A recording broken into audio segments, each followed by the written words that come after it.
Ooh, yeah. It's Auntie Mickey's house. Oh yeah, yeah, yeah. Auntie Mickey's house. Auntie's house. You're in the house. You know you're in the house. Come on in and grab a seat, grab a seat. Come on in and hit that light, hit that light. Oh, you're at Mickey's house. Yeah. Auntie Mickey's house. Grab a seat, grab your feet. Let's sip some tea, sip that tea. Entertainment, news, and spirituality. From the culture to the fun, Auntie sets the tone. Sets the tone. With a laugh and a truth, she holds the throne. She holds the throne, yeah. Auntie Mickey's house. Come on in now. Auntie Mickey's house. Oh, Auntie's house. You're in the house. You know you're in the house. Come on in and grab a seat, yeah, yeah. Come on in and hit that light, hit that light. Don't forget now. Auntie Mickey's house. She can roast with a smile, drop wisdom too. Wisdom too. Break down the headlines, bring it straight to you. Straight to you, baby. Community strong, conversation grown. Grown talk, baby. Auntie Mickey's house. Make yourself at home, yeah. Come together, every voice is heard. Every voice. Respect the vibe, let's share the word. Oh, yeah. From the jokes to the prayer, she keeps it real. Keeps it real. Auntie Mickey's house, that's the deal. That's the deal, baby. Auntie Mickey's house. Auntie's house. Oh yeah. Auntie Mickey's house. Auntie's house. Known in the house. You know you're in the house. Come on in and grab a seat, grab a seat. Come on in and hit the light, hit the light, hit the light. You're at Auntie Mickey's, yeah, yeah. Auntie Mickey's house. Auntie Mickey's, Auntie Mickey's house.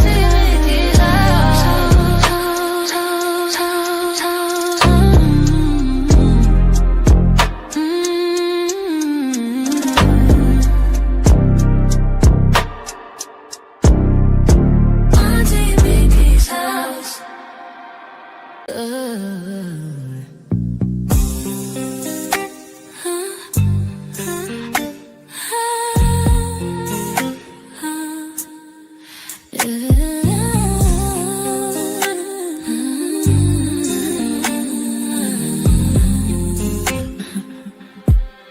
It's Auntie Mickey's house. Oh yeah, yeah, yeah. Auntie Mickey's house.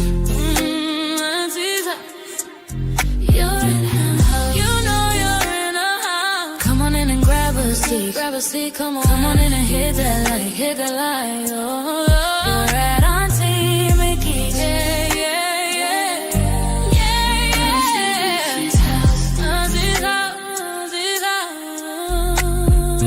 Grab a seat, drop your feet, let's sip some tea. Sip that tea. Entertainment, news, and spirituality.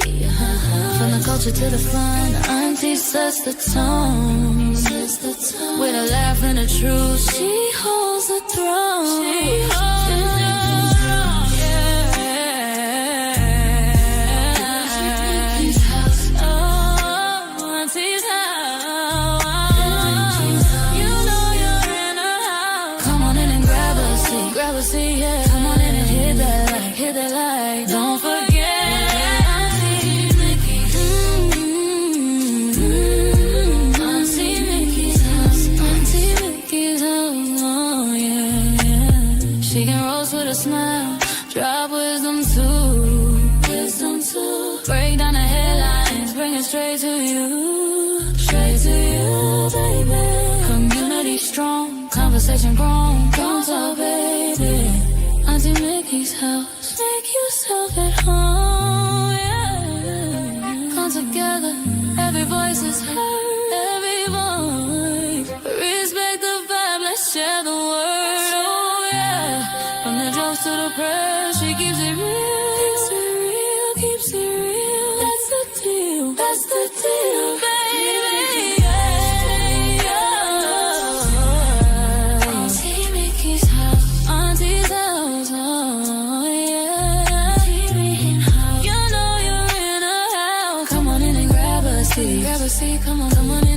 hit that light, oh, you're Auntie Mickey's, yeah.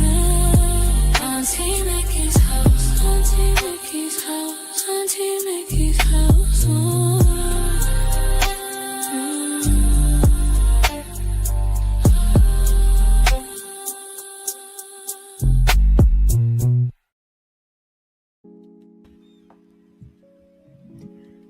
Hello, everybody. How is my kin folks doing up in here? Oh my God. This is getting crazier by the day. This is getting crazier by the day. So much keeps coming out about this case, and it don't look pretty. It don't look pretty at all. I don't know what these folks think they fooling or who they think they fooling. But there's some people out there thinking that we stupid. And I'm sorry, I was born during the day, but it wasn't yesterday. I know that's been worn out, but I'm going to say it too. I think I've been saying it a lot longer than some. Oh my God, this case, this investigation is crazier than all get up. Nolan Wells, we gonna keep his name in our mouth until we find out what happened to Nolan. That's first and foremost before anything else. We gonna keep his name out there in the atmosphere until we get some definitive answers as to what happened to Nolan. And I know lawyers have to protect their clients. I understand that. That's why I never became one. Because I'm not going to stand for no lies. I'm not defending nobody that's done something wrong and then sit up there and lie on them. I mean, lie on others to keep my client from going to jail. I'm sorry, I can't. That's not in that's just not in my DNA. So, not knocking other attorneys. I'm not knocking them. And we all need attorneys at some point in time. But that's just not something that I could live with. To know that I'm defending someone who did something. And I'm not saying that the boys did. Don't get me wrong. I'm not saying that they did anything in terms of doing something to him. However, and I'm going to keep saying this until the sun go down, back up again, and down again. When you move funny, you will be suspect. If your movements are funny or suspect type moves, you will be suspected. Don't get mad. Don't get mad. It's just your time. It's just your time. You know, I mean, life has been easy. And now it's not. That's just, it is what it is. Thank you, Cece. Thank you for putting that up there. Hello, Cece. Hello, Adventurous You. Hello, Dawn. Hello, No Ego. Doodle Bird. Hey, sweetie. How are you? How are you, sweetheart? You see, who else is here? Kendra. Hello, Kendra. Black Lion. Hello, mate. How are you, brother dear?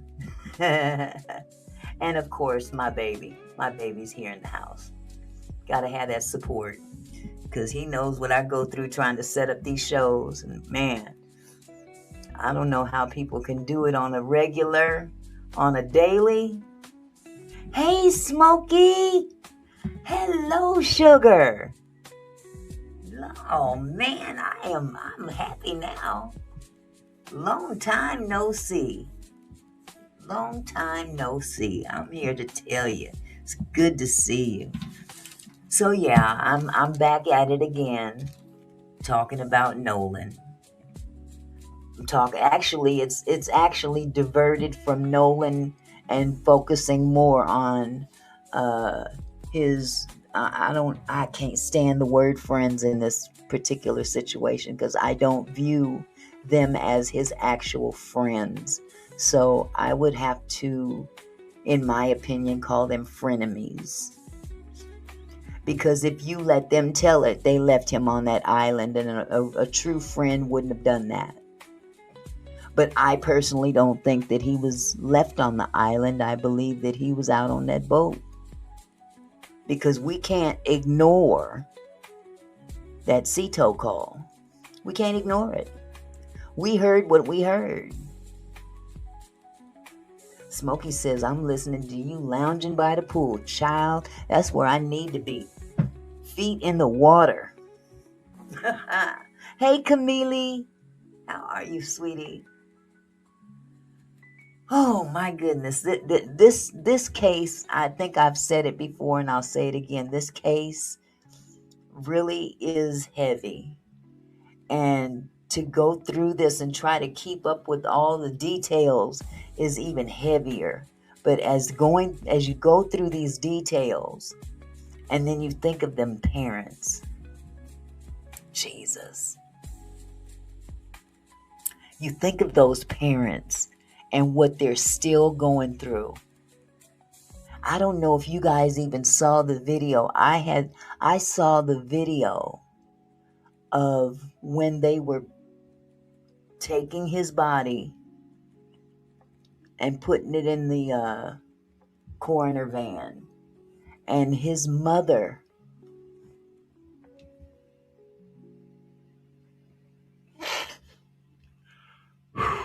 Jesus. That shit triggered me so hard. The scream that came out of her mouth.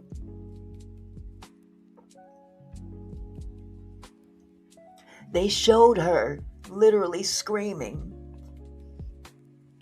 And it took me back to 8 years ago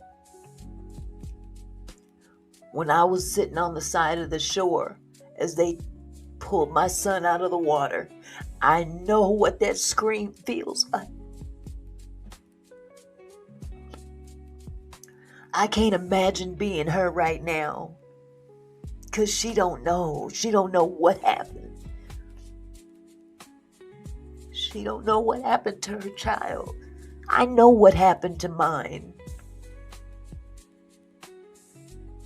I know mine drowned. I know. But she doesn't know. And to see her child in that body bag, it was so triggering because that's the same thing I saw. And the scream that she let out on that dock. Oh my God. That took me back 8 years. And tomorrow's my baby's birthday. So you guys pray for me, okay? Because this one is hard. This one is hard to report on. But it needs to be done. It needs to be done. Something happened to that young man. Whew. Something happened to that young man. And his mama and his daddy need answers. They need closure. And right now, they're being treated so badly. Them young men that called themselves their son's friend is now dragging her. Thank you, Smokey. Them young men are actually getting on that public platform with Brandon Tatum, the race Batum, whatever you want to call him. They get up on that platform and literally disrespect that woman. And she's never said anything derogatory about them. Ever. I recall in the beginning, I remember her actually telling the public to leave those boys alone because people were coming to their conclusions very early. She just wanted to know what happened to her baby. And now fast forward, they're sitting up on a platform talking bad about this woman. And it's so disrespectful. Ain't no good coming to none of them if they continue that.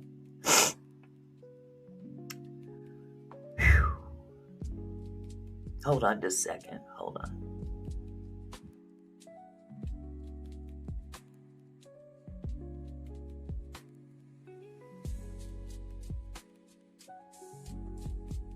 Okay, y'all, let me get my shit together. I'm sorry. I didn't mean to even go there like this, but when I think about that woman screaming,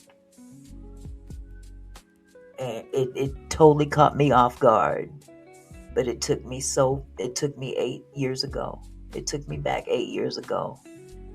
And that scream is unlike any other scream. Whew. So you guys, prayers up for that family. Prayers up for that family. Mother, father, and the kids. And I hope to God, I know it'll never bring their child back, but I hope they sue as far as the moon and back. I hope they sue to the moon and back. And then some. Whew, Jesus. Well, I titled this video Investigation Compromised because there's things being said by people, attorneys, podcasters such as Chris Cuomo, that give me pause. They really make me think that somebody done told them something that they have no business knowing, but they say it with their chest. You know what I'm saying? They say it with such conviction that they believe it, and it causes me to think that, is there a leak in the house? I'm just saying. I honestly hope that the federal government just takes this out of the hands of the state of Mississippi completely. Because I don't think that justice will be served if it's kept there. There's too much power involved that has the capability of covering this up, and that needs to disappear. That needs to disappear right now. Quick, fast, and in a hurry. Chris Cuomo said on, I think it was his latest interview, don't quote me on it, but it was very, very recent, within the last couple of days, I believe. And he indicated in this interview, he was actually interviewing Bart's attorney. And he stated with his own, I heard with my own ears come out of his mouth, that, according to his sources, who he will not reveal, he has information about the sealed autopsy and toxicology reports. How the hell would you have any information on those sealed reports unless somebody done leaked it to you? Now, I don't know if he was lying or if he was flexing. How are you going to have information that the parents don't have? Absolutely, Adventurous You said, I already said that. Too much going on. Too much procrastination. Absolutely. This thing has been jumbled and fucked up from the very beginning. When that sheriff came out and said, nothing to see here. Nothing. It's accidental drowning. We have no reason to believe there was foul play. And ain't picked up a pencil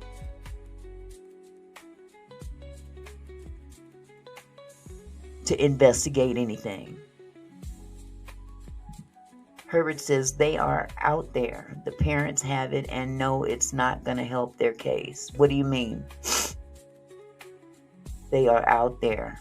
The parents have it and know it's not going to help their case. I don't understand what that means, sweetheart. Can you elaborate, please? But I do know this, that this case has been sloppily handled from the giddy up. Now, if they got it together later, that still doesn't take the bad taste away. Because now they ain't talking at all. No transparency whatsoever. And this is a worldwide case. They have the autopsy report. Who has the autopsy report? Herbert, you talking about the parents? Because according to what I've heard on the in the reports, that report hasn't been released yet. Not the state of Mississippi. The state of Mississippi said that they're not releasing anything until it goes before a grand jury. So the only autopsy report they have is their own individual one. So they may have theirs, the one that they had someone do, the one that was done in D.C., the second one. But that first one, nobody's supposed to have that. Nobody. The parents don't even have it. The DA came out and said that this is going to stay sealed until it goes before a grand jury, and then they will decide if it goes any further than that.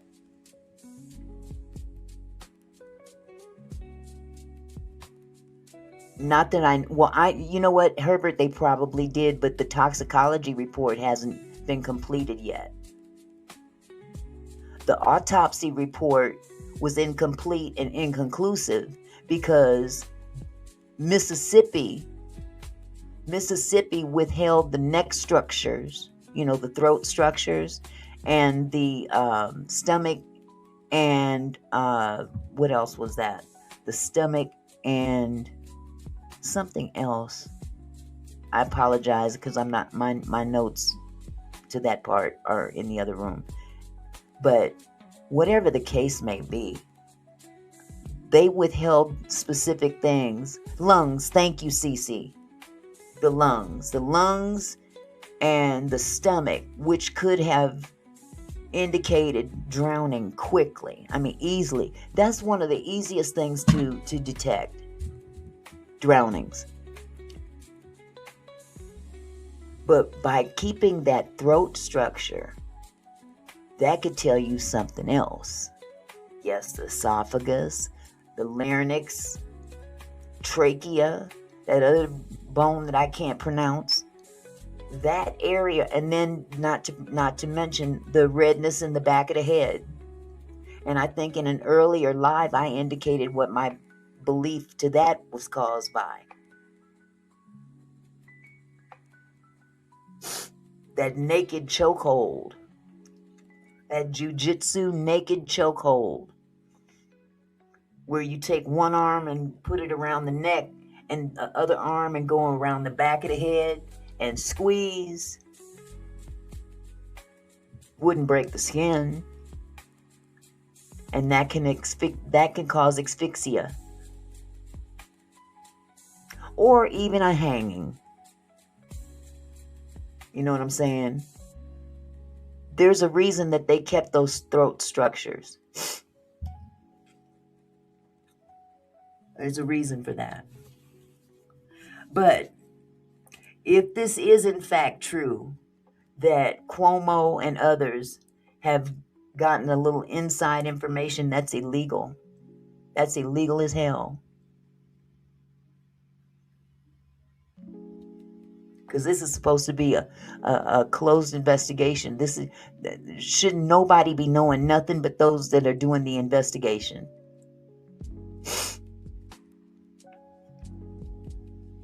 But let me get started here, because I don't want to hold y'all up all day. I'm going to go ahead and share. I watched Trent Out Loud today, and he's kind of on, we're on the same page. Okay. So let me go ahead and share this with you. But before I get started, let me do some house cleaning. Or not cleaning, housekeeping. Everybody is entitled to their own opinion here. But there's a catch. You got to be respectful. And when I say respectful, I mean no insults to the chat or me. Okay? Please do not be disrespectful in my house. My house, my rules. Now, if I want to cuss, I'm going to cuss in my own house. But I'm not giving you permission to cuss in my chat. If you want to cuss, go get your own channel. Start your own channel and you can cuss until the cows come home. Let me see. Time said, anytime an autopsy is performed and it is ruled a foul play or you know what I mean, a criminal investigation automatically stops. They do not investigate what happens. That's why this is going to the grand jury. Okay? It's just very odd that what it tells me is that it's not as cut and dry as they tried to make it out to be.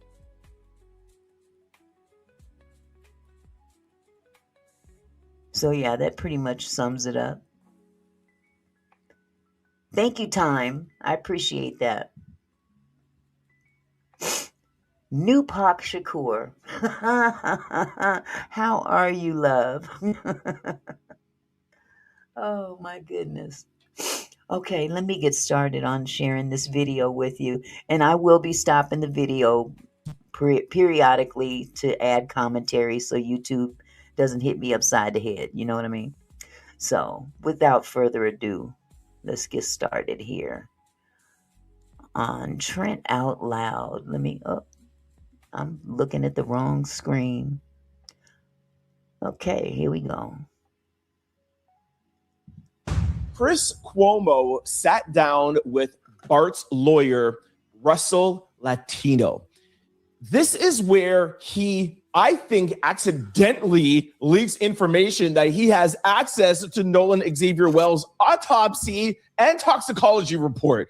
Now, we'll get to that in a moment. However, I would like to just backtrack and let you guys know the ridiculousness that happened during this interview leading up to the revelation that Chris Cuomo has access to Nolan's state-ran sealed autopsy. Sealed, but Chris has access. Okay, I'm going to play a couple of clips for you. We're going to start off with the lawyer, Russell Latino, addressing the CETO call, and Chris says, the lawyer says, a version gets released by MDMS. It's not clear that is the original version. That conversation from the sweetened audio, which sounds terrible, sounds like there's blaming and about Nolan waking up, and Nolan may well be there by the nature of this conversation. What is your position on the veracity of that sweetened audio? That audio gets released by the Mississippi Department of Marine Resources. A version of it, it's not clear that that was the original audio. Excuse me, Mr. Latino, are you now questioning the authorities in Mississippi? Because when we do it, it's defamation. But now you're going to tell us the audio put out by the officials at MDMS, you are questioning if it's original? That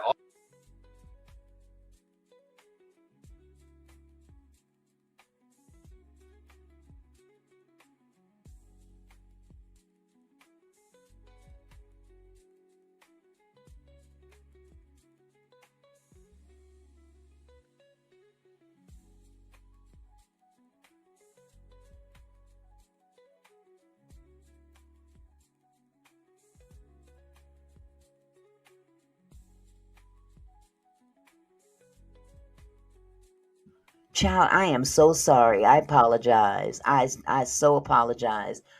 Kel Money, I completely agree with you.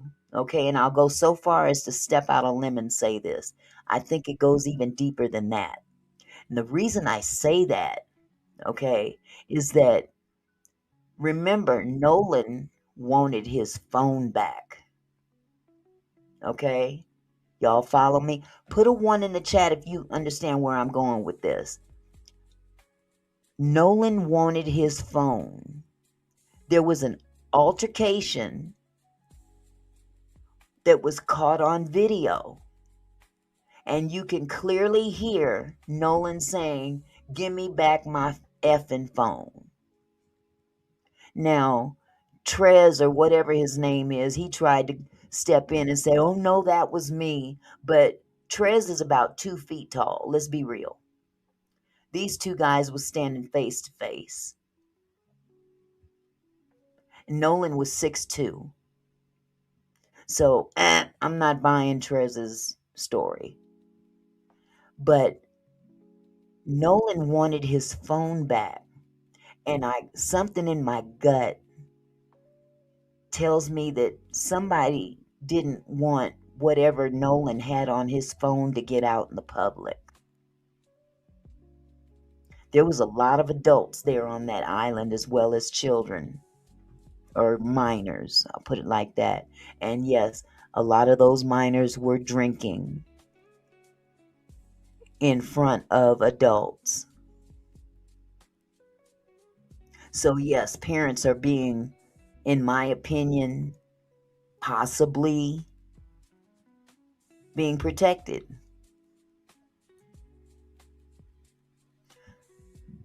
Kill Money says, "One, but that's their lie. Anywhere else you getting booked. That's why I'm confused." Well, again, it's Mississippi. They have a tendency, they have a history of jacking things around to work in their favor. Whatever favor they want it to go, they're able to manipulate. But those days are over. I honestly believe that those days are about to be over. This story is too polarized for them to play in everybody's faces. Doodlebird said, "What happened to the adult that drove them to the island, or was there not an adult?" They never mentioned an adult bringing them to the island. But one would have to wonder, okay, Wyatt had 2 boats. Who was commandeering his boat? Number one, Bart had a boat, Wyatt had 2 boats, all these boats, and there's no adults. And these kids are drinking, and all these parents are out there just turning a blind eye to minors driving boats while intoxicated. Come on, man. I'm sorry. Let me start the tape back. I'm sorry. I get started and I don't know how to shut up. Hold on. Audio gets released by the Mississippi Department of Marine Resources. A version of it, it's not clear that that was the original audio.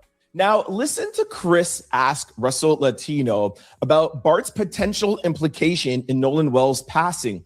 You'll notice he asked Russell Latino 2 or 3 questions. He answers it, and then he asks him, "Hey, did anybody see your client, Bart, with Nolan while the boat was leaving?" Then you're going to see the deflection, and Russell Latino says, "Certainly not to my knowledge." Whoa, you had all the definitive answers before, but all of a sudden, not to my knowledge, and then you smile? Your client was not on a boat with Nolan Wells. He knew Nolan Wells. He was not with him. When your client got on the boat to help, Nolan Wells was not there. True? That's correct. Your client was not present when anything happened to Nolan Wells. Now, here's the thing. Don't forget, this man is being paid to defend Bart. He's not being paid to defend the others. He is only Bart's attorney. So he's only going to be down for Bart. Just keep that in the back of your head.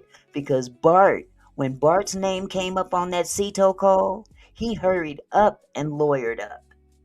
And then allegedly, according to reports, he gave up 20 names.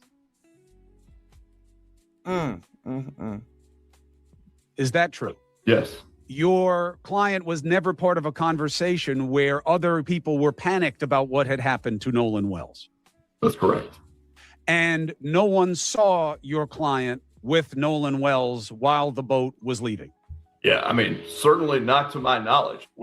So, yeah, I mean, certainly not to my knowledge. So after Bart's lawyer answered those questions and avoids the last one, Chris now says, well, because you answered all those questions so definitively, you're basically saying that that CETO call doesn't matter. And then you'll hear him say, I'll just say my client had nothing to do with Nolan's passing. Again, avoiding the direct question if the CETO call matters or not.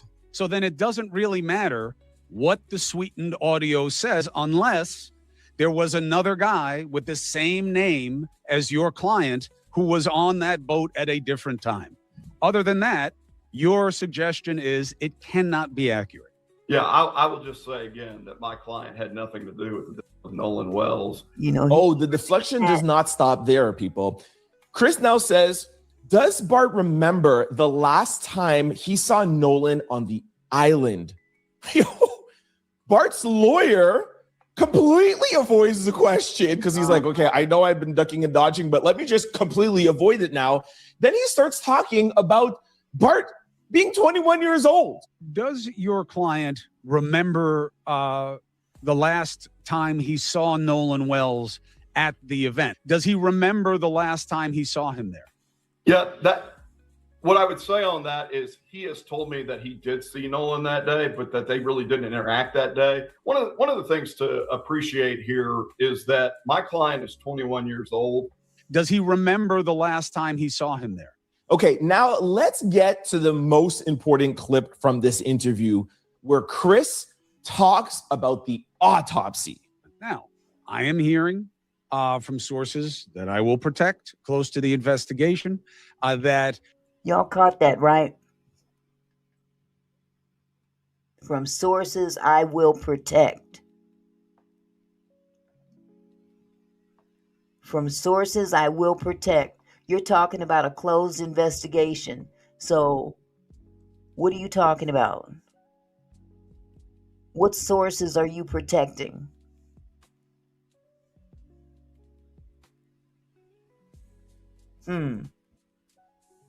Okay.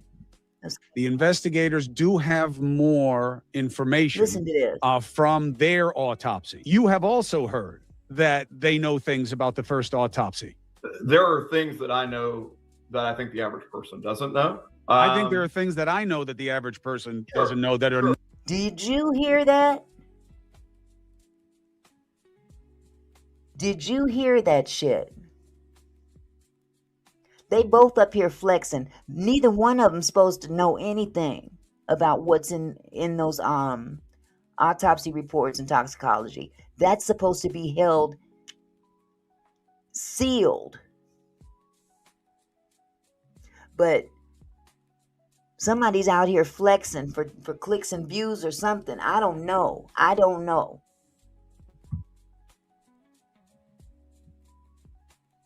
Yes, Time. He did say that. He knows things that the average person doesn't know.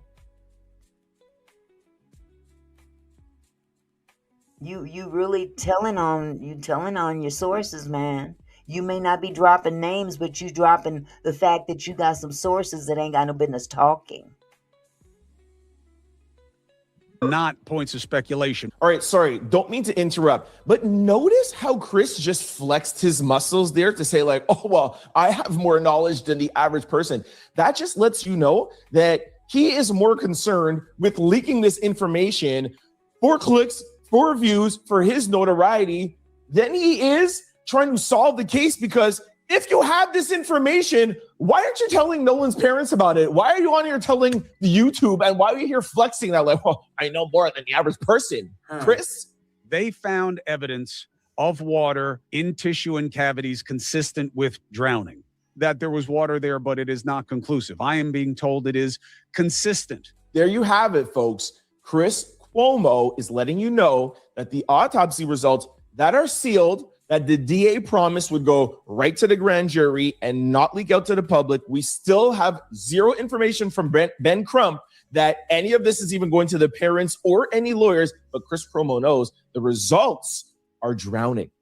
Okay. Now, I am not even going to go in further into what he says because he tries to like kind of like backtrack it a little bit and trying to like clean up his stuff. No, Chris, we know that you have privileged information that's supposed to be sealed, and we want to know how you got that. How you got it. He doesn't only talk about the autopsy. Chris also has information of the toxicology report.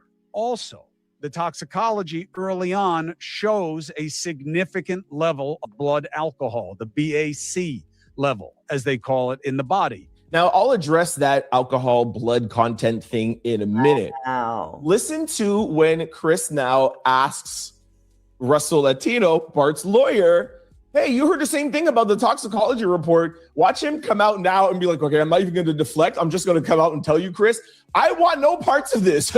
You go down on your own. I was going to say sinking ship, no pun intended, but you go on that hill by yourself, bro. You have also heard that. Am I correct, counsel?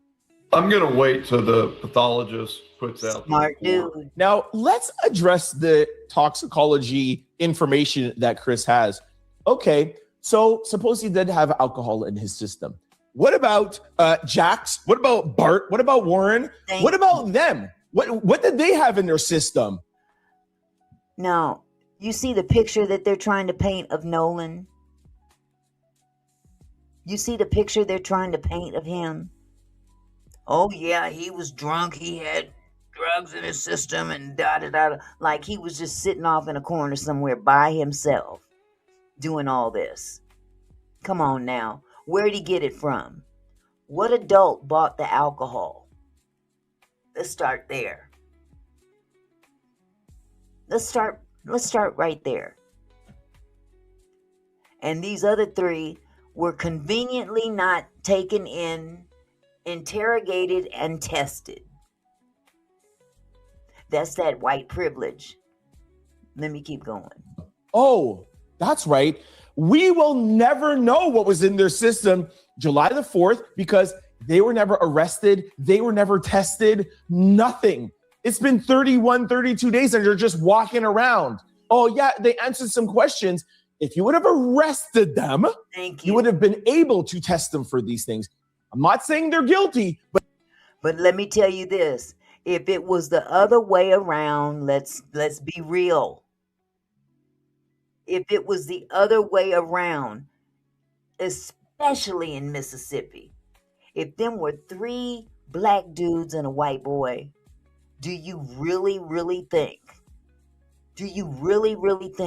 them brothers wouldn't have been hauled in right away?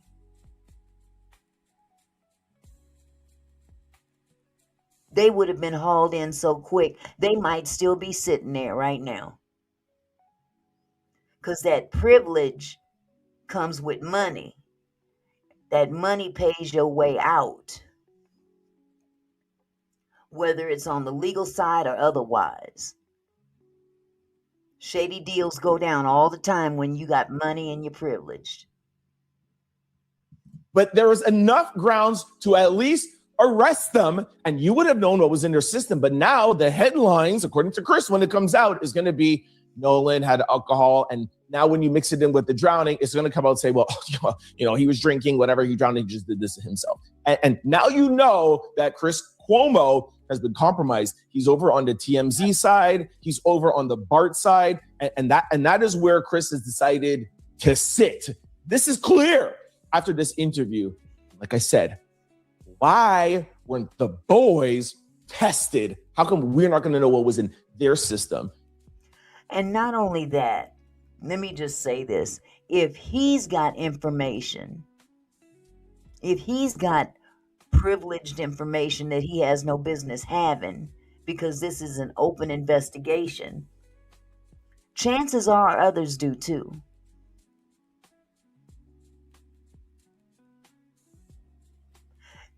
Kill Money, please, sweetheart, please don't cuss in the chat, okay?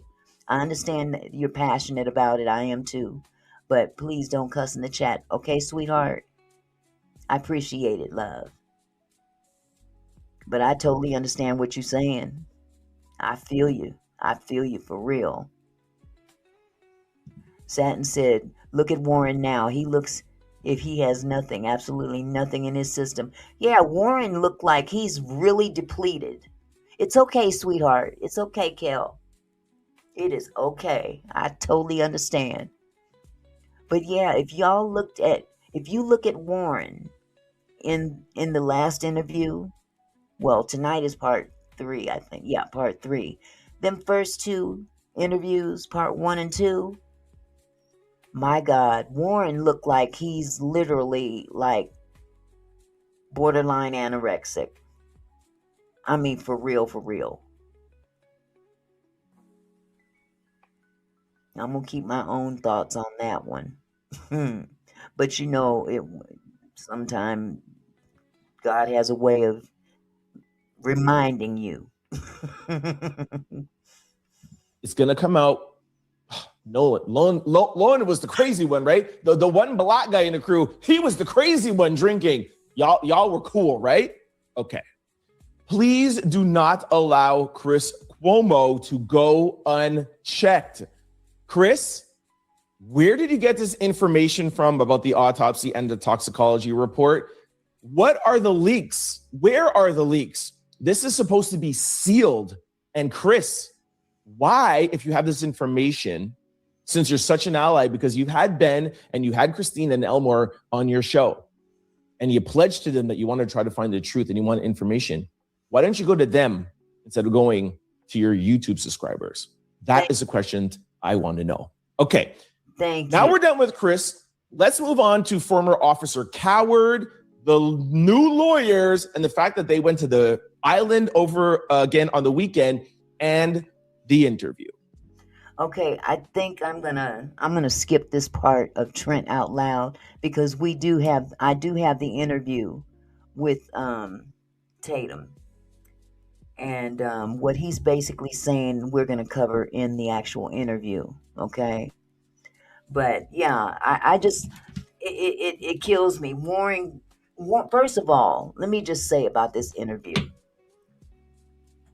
Warren sits his bony ass sitting up there with his chest out, dry boasting that he's so glad that he was the first to call the Coast Guard. And that shit was absolutely laughable. You did not call the Coast Guard. Look how long ago how long it took for him to call the Coast Guard. When he had an opportunity for the Coast Guard to show up, he declined the Coast Guard. So let's be real with that. Uncle Tatum. Okay, Uncle Tatum. Uncle Ruckman. Uncle whatever we can call him. I'm going to come up with all kind of names for him because he gets on my last nerve. Adventure says compromise case. That's why I feel it's going to end in another way. Okay, Don Paul. Maybe you wasn't here when I instructed the chat. Don't cuss in my chat and don't disrespect the chat or the platform, okay? I'm going to give you one chance. If you disrespect my chat again, I'm going to kick your stank ass up out of here. I'm giving you one chance. You're free to have an opinion, but don't come in here trolling. Take that back to your ancestors. And that goes for you too, Phyllis Tao, or whatever your name is. If you knew anything about racism for real, you would probably know that black people cannot be racist. You have to have power. That is a power thing too. So don't fuck around and find out with me. I'll kick your stank ass up out of here and talk about your mama on your way out. So please don't make me go there. I'm not having it. Okay. Let me stop this video with Trent.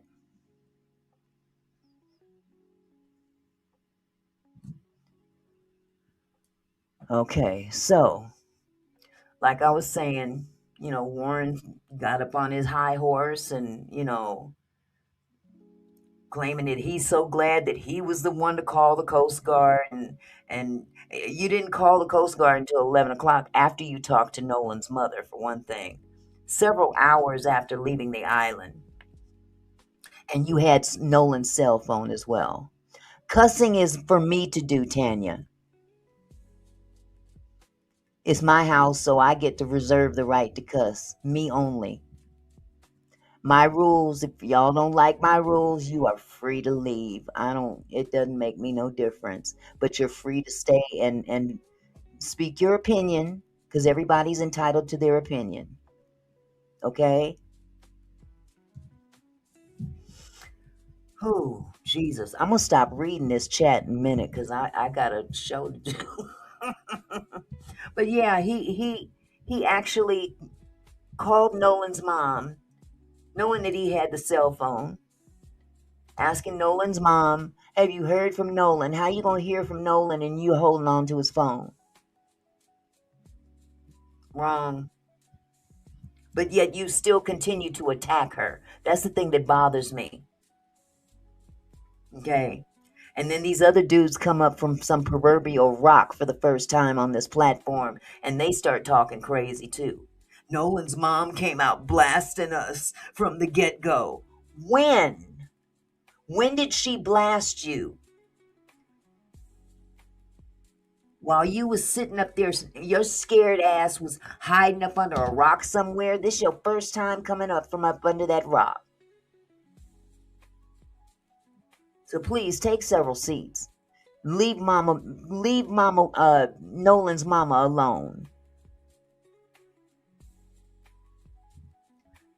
This is called the profile of arrogance of white privilege.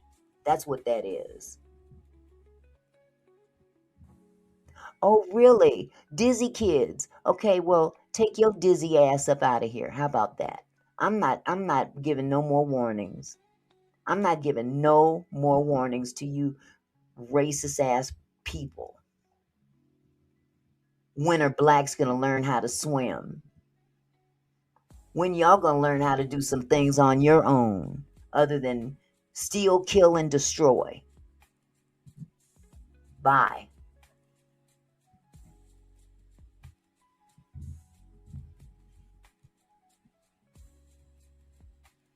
Hold on just a second.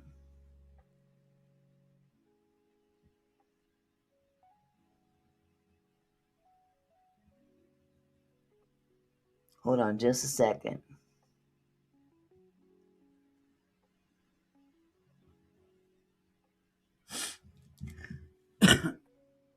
Yeah, they go into that victim mentality. Yep.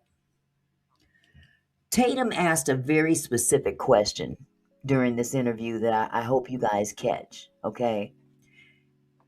He asked him a very specific question. He says, have you any examples of what has happened to you?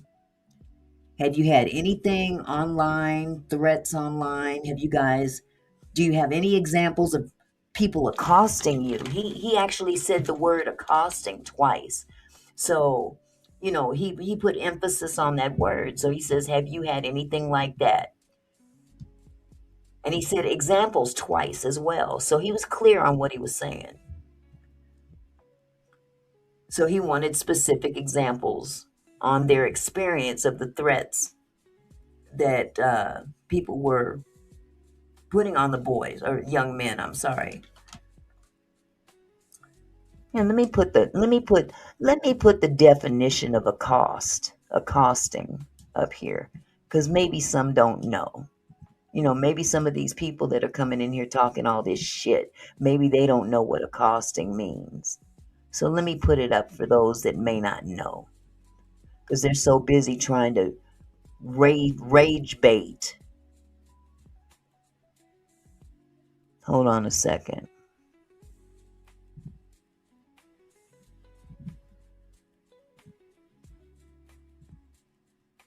Now, according to ChatGPT, accosting means approaching someone and speaking to them in a bold, aggressive, or unwanted way, often unexpectedly.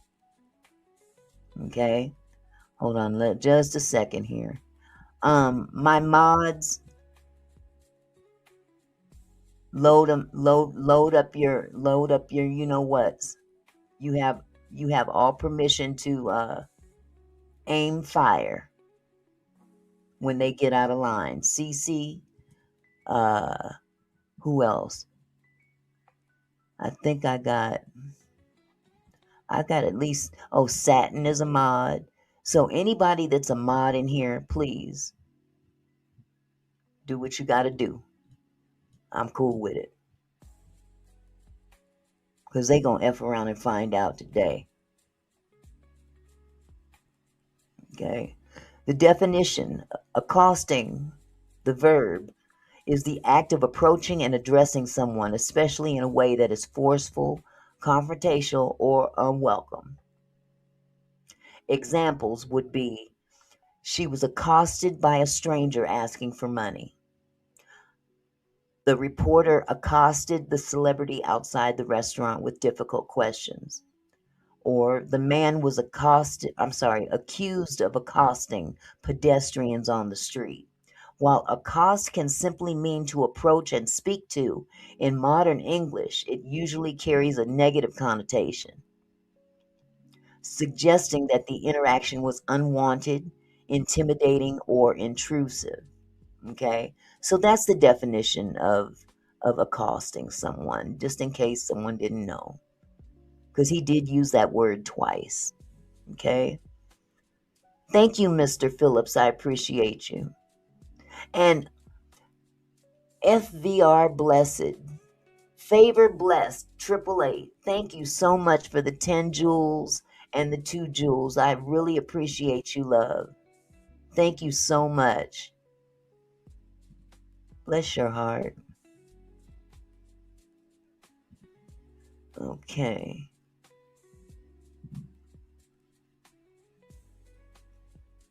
Now, I thought I got rid of this. Let me get this off the stage. Okay.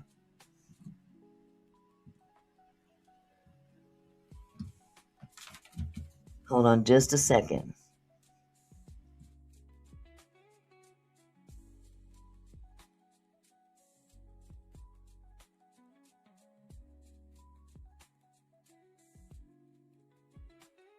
Okay, y'all, I had to find my place.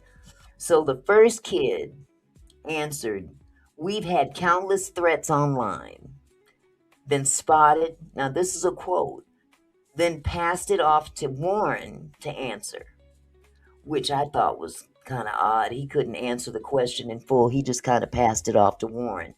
And Warren's answer basically danced around searching for something to say, and then said people pointing us out. People have obviously just pointed us out as a group and even on a one-on-one setting. And I think it's really just awkward because I really don't want to talk about this any more than we need to. We're still mourning one of our best friends' death and blah, blah, blah, blah, blah. I was like, what the hell? Did he not understand the question? I mean, come on, examples of your problems, sir? So why do you do these interviews? What is the purpose of interrupting your mourning process? Okay, if you're in mourning, why are you interrupting your mourning process, whatever that may or may not be? And then go on and on, never giving any specific example of being accosted. Never. He never gave any example. So Tatum, he tried to help him out by mentioning Treston's experience in the store, where Treston went in to try to buy a Gatorade, and I guess the clerk refused to sell it to him, saying your money's no good here. Warren can only come up with, well, I can't say anything like that. I haven't been denied anything, but blah, blah, blah, blah, blah. So basically, they insinuate threats, but are not able to produce examples of threats or proof of online threats, in person or otherwise. So the rambling was crazy. It was crazy. Okay. Hold on, I'm trying to get these things off the screen. There we go. So basically, these privileged guys don't want to be talked about. They don't want to be side-eyed. They don't want to be questioned or made the slightest bit uncomfortable. Okay? Warren said, "Why would we call the Coast Guard?" You didn't call the Coast Guard. You turned down Cito's offer to call the Coast Guard. And simultaneously at that time, Wyatt's grandpa is talking to the captain, telling the dispatch not to send anyone. Now, they supposed to be sinking, though. They supposed to be sinking. But you turned down the Coast Guard? Yeah, okay. They don't need it now. He said, don't bother, don't send nobody. They don't need it now. But, just stand by, just in case, in case they need you. And apparently they said, they denied the tow, but inevitably got a tow by someone else. Okay. I guess they didn't want Cito specifically to tow them. And you guys can come up to your own conclusion with that one. Okay. Because mind you, Grandpa also sells memberships to Cito. So he is, in the inside with Cito. Okay. So, in my opinion, this case has just been mishandled from the very start. And like I said, the sheriff started it off saying accidental drowning. Okay. But here's my question. Has anyone even realized that the only one we're not hearing from publicly is Katie? Has anything been said publicly from Katie? Put a 1 in the chat if you've heard anything about Katie, because she seems to be a very integral part of this story. And I'm wondering, maybe I missed it. I can't always watch these interviews and stuff. So again, I might have missed it. Has anybody heard from Katie?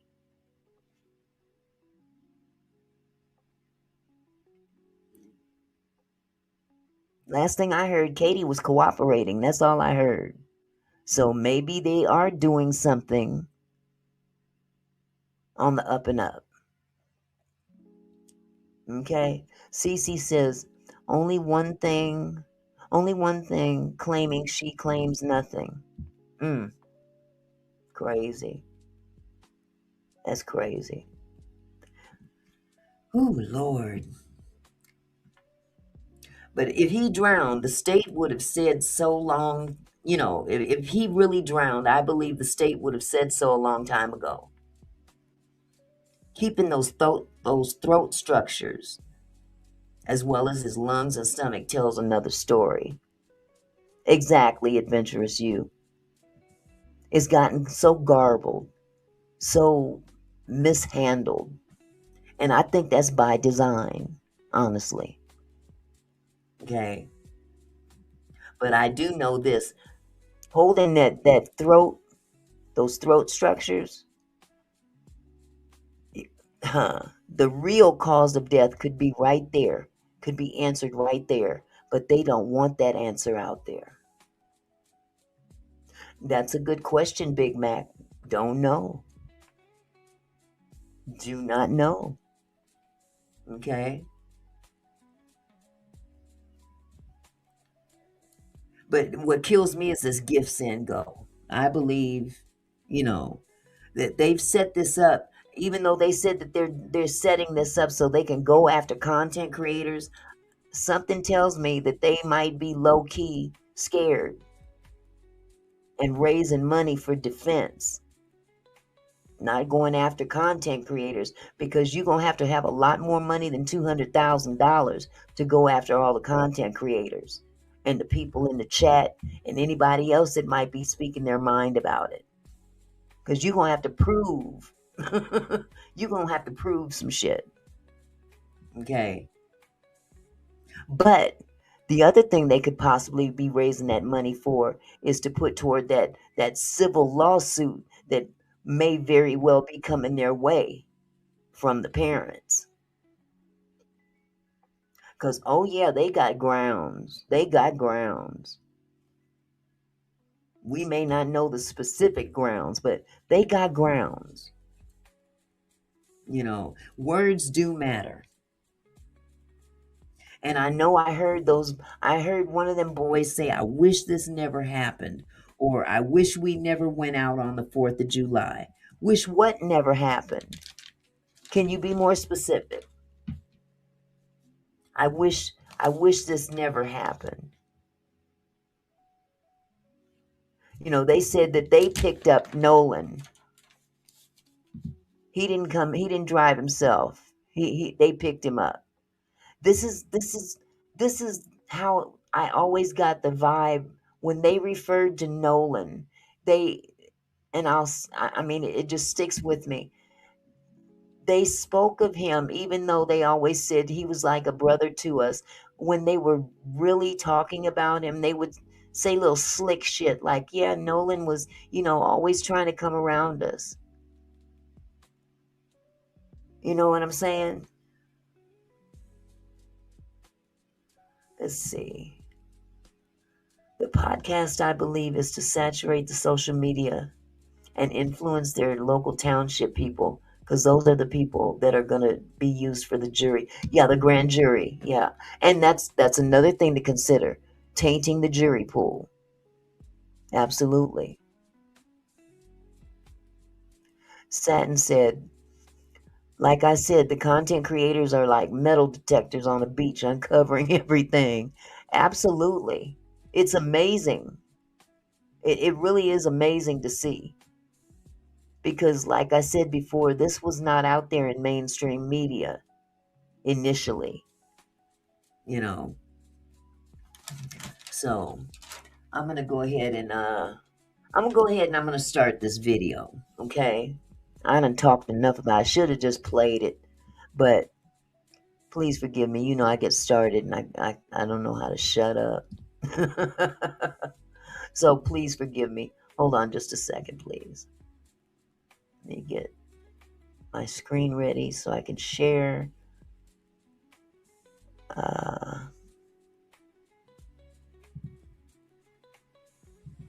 And like I said, I'm going to stop periodically to commentate. Is that a word? Give commentary.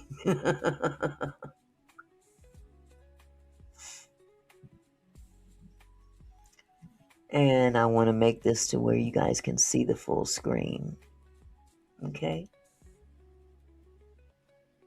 Why would we call CETO if we have a dead body on the boat? I mean, why would we call the Coast Guard? Why would we do the things we did if we know we killed somebody? You don't hear about the pool party because it was on June 27th. You don't hear about anything else that was mentioned. Thousands of lies.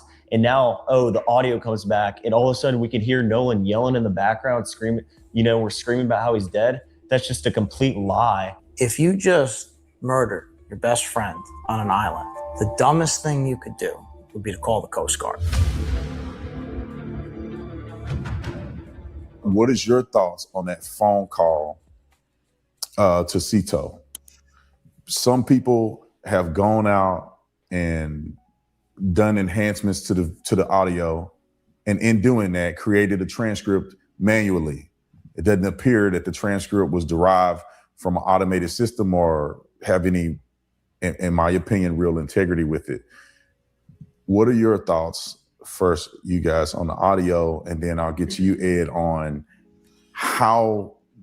could that be a defamatory area the way it was produced? So what do you guys think about that audio? Well, I can go ahead and say that as you posted that clip of all of us on the boat, as it's not rolling, but right there sitting in the water, Wyatt's on the phone with CETO in that clip. I mean, he's on the phone. Wouldn't you think that you would have seen Nolan on the bottom on the floor? Listen to some of the things that these guys say. I mean, it's like giving these Signal. Yes, I did see that the hand signals and stuff like that, the eye contacts. Y'all pay very close attention. If you haven't seen this interview, pay very close attention, because they doing some serious baseball signals. Yes, baseball signals. They're kids, so that's not the dumbest thing they could do. This whole part and more missed me off because they are playing in our face. Exactly. But yeah, it's the signals and stuff like that, especially from that attorney. Why is he dressed like that? I mean, hey, you dress how you want to dress, but dude, you're the attorney. You ain't their buddy. You're not their buddy. And I would take this interview a little bit more seriously if it wasn't so highly edited. Now you really want to impress somebody? Do it live. Do it live. Y'all smart. You ain't as smart as Nolan was, but you're smart, I guess.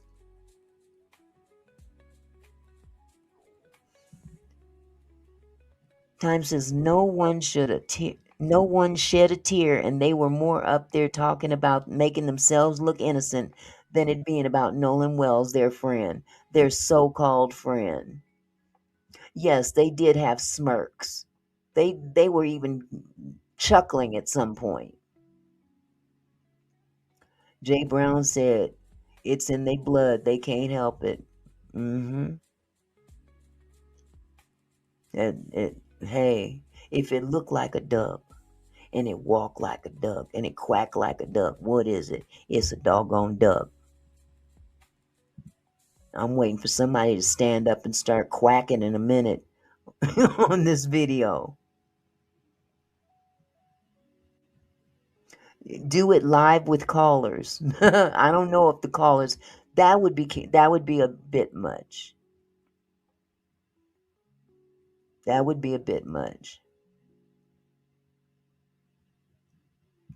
MDW said, "Where's the energy for Chicago, Baltimore, Memphis, etc.? No accountability." What do you mean? This didn't happen in Chicago, Baltimore, and Memphis. That's why we're not talking about Chicago, Baltimore, and Memphis. But trust and believe, anything that happens anywhere, when it comes to light, it'll be addressed. Unfortunately, this shit is happening so much. It's really hard to keep up with. You know what, MD, whatever your mad dog, your mama, get up out of my chat and go start your own channel. Do that.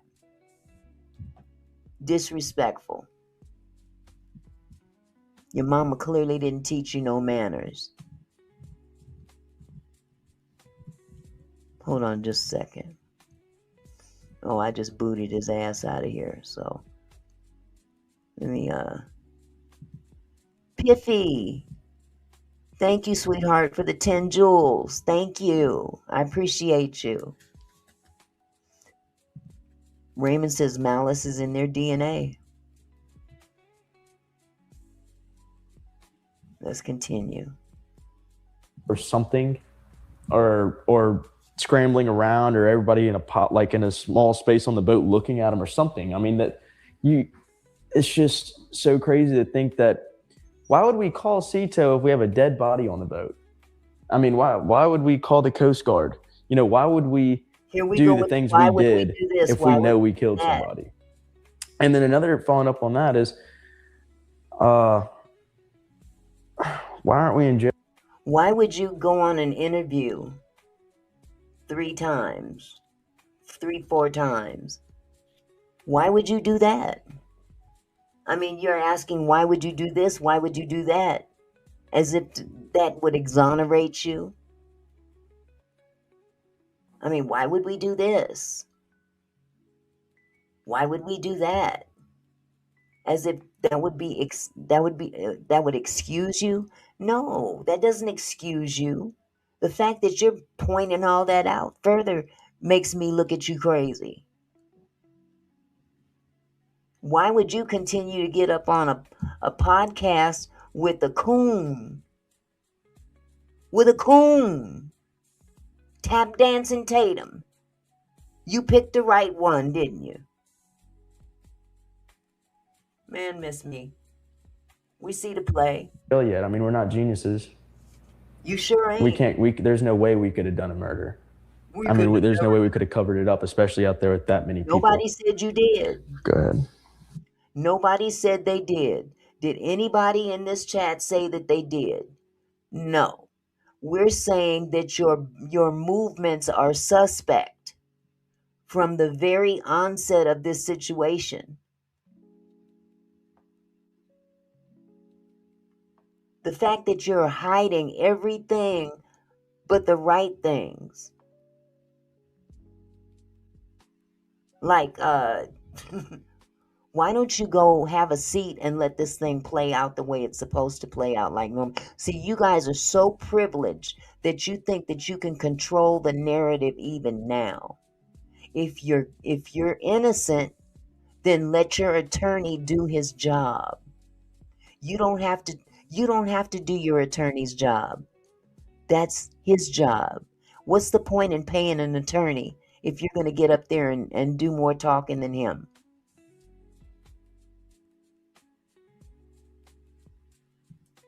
You tell on yourselves every time. Stacy says, why aren't you in jail? That's what we want to know. Hello.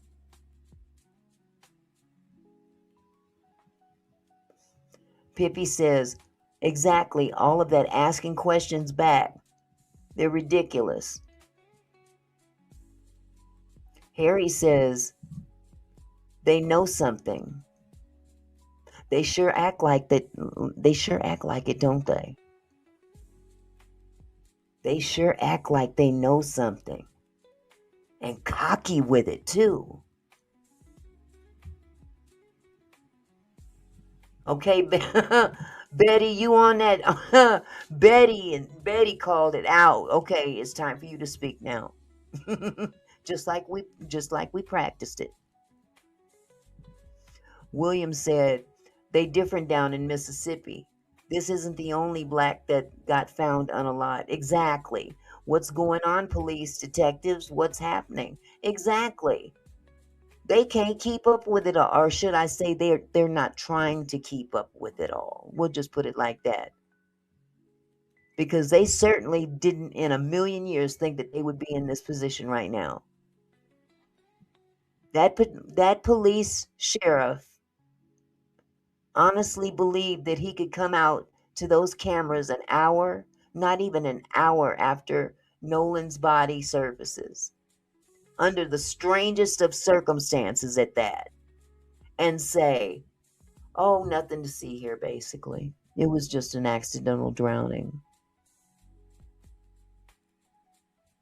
Too many people on the higher end of their society in that little town seem to have this God complex. That's what it feels like, you know. That's what it feels like to me. You know, we running around here. We running things down her. Don't you come up in our town trying to tell us what to do.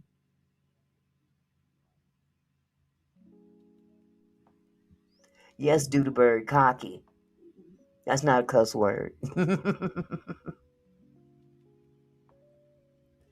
Oh, Uncle Wiggly says, haha, you're retarded. But you got the name Uncle Wiggly. See ya. Wouldn't want to be ya. Man, oh man.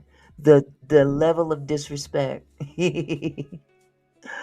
Oh boy. William said, oh, there was definitely a phone call made before they made that 911 call. Probably 2 calls made even. Yeah. Yeah, because it wasn't the judge out there snap fast and in a hurry at the beck and call to help the boys. Who was allegedly helping to clean the boat in the middle of the night? So you don't talk about that much either. There's a whole lot. They don't really talk about it so much because there's so much that surfaces on a daily basis.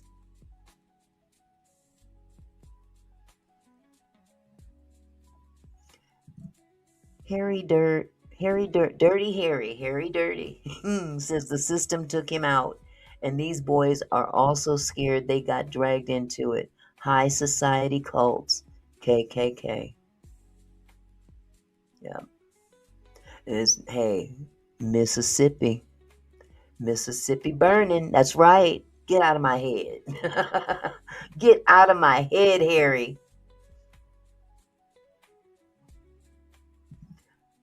Van said, look how all them dress, though.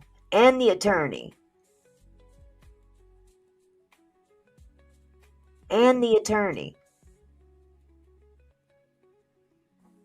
Boy, I tell you.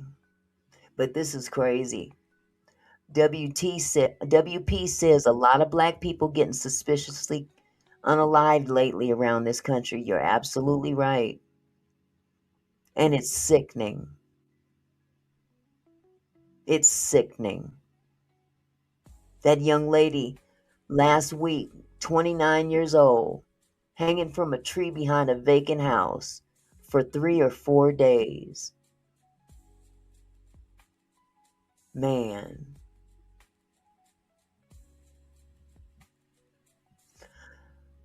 I haven't accused them of anything, Cat Black. I have to first accuse them of something. And they have to then, if I were to accuse them of something, they would have to prove, or I would have to prove that it was true. That's why I haven't accused them of anything. I've given my opinion, but I haven't accused them of doing anything specifically. I just said that their behavior has been suspicious, and that's a fact. That's a bona fide fact. So no, I'm not concerned about that. Not at all. Michael Hull says the girl they found hanging was unalived by a black man. They arrested him already. Oh, okay. I didn't know about that, Manny. I'm sorry, Michael. I didn't know that. So I'll look it up. It still doesn't negate the fact that black people are being unalived on a high scale lately in a manner of which has been historically practiced by white supremacists. The method is what has been very polarized. Okay, Cat Black, you want to tell me why? What specifically did I say that would cause them to sue me? Can you tell me that?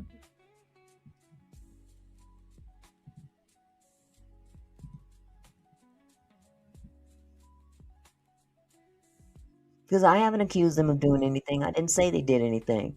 I don't know who, if any, did anything to Nolan.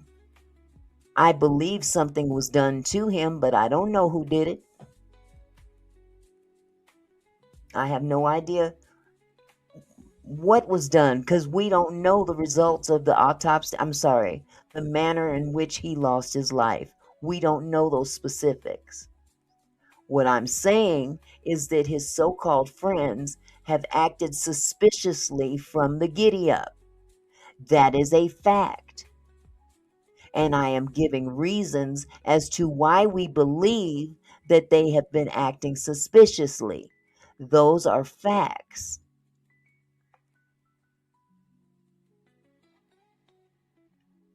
I didn't accuse his friend. Man, get out of my damn chat. Get the fuck out of here. You guys are corny.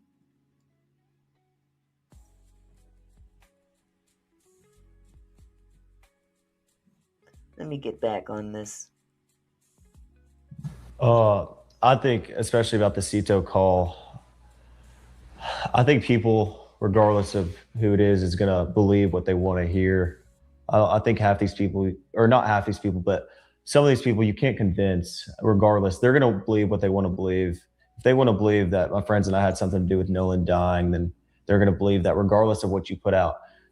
But you put out, Brandon, that a clip of the boat when Wyatt was on the phone with Cito, and it is boldly clear that Nolan was not on the boat with us. You can literally almost see down to the deck. And as you can see in that picture, everybody is completely casual while Wyatt's on the phone with Cito. Yeah, we were scrambling around trying to get the boat fixed, but the guys were, in the video, you can see me, I'm sitting on the bow. If there was someone dying on the boat, why would everybody just be sitting there waiting to either get towed in or in the first place, like Jax said, why would Wyatt call Cito?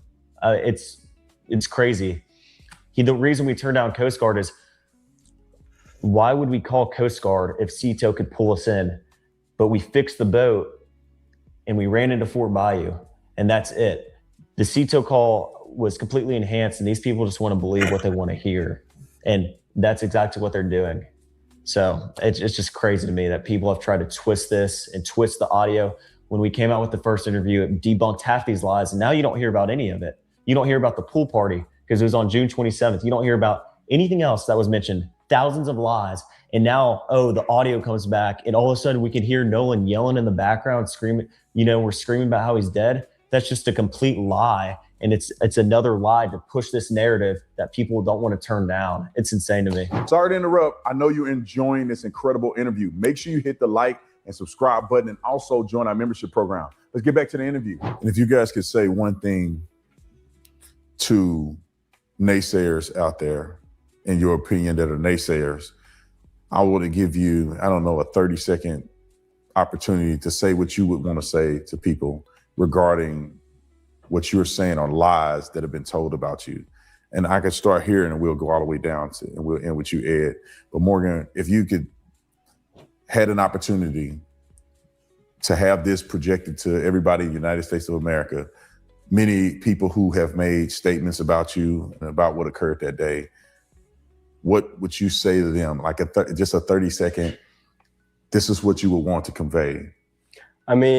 First I would say that, it's proven in evidence that they're all lies. I think that most of these people are just going to, I say most of these people, a lot of these people that have posted stuff out there, they've just been lies backed by no evidence. And if I had one thing to say to them, I'd say, do your research before you go out saying something that's not true.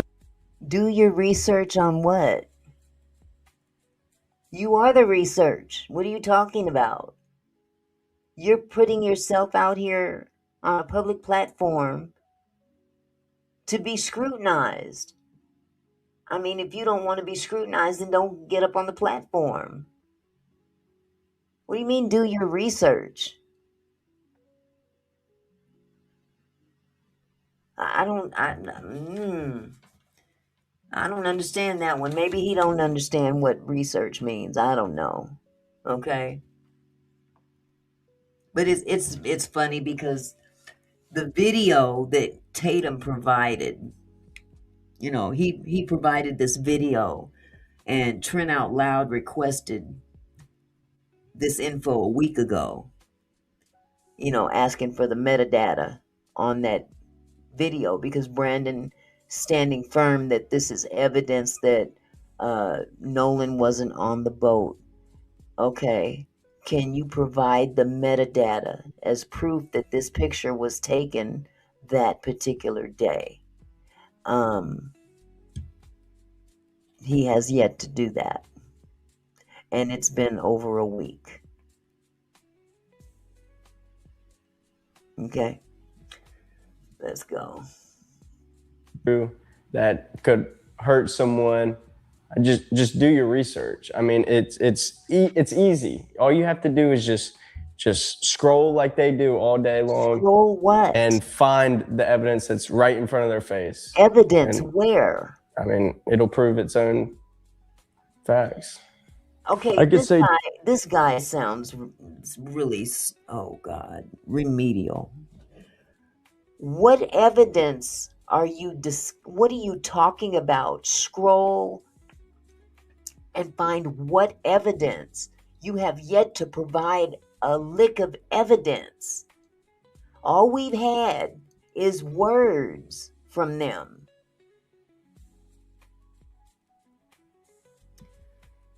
You know what? Half of these folks that come in here are racist trolls, so you guys please pay them no mind, okay?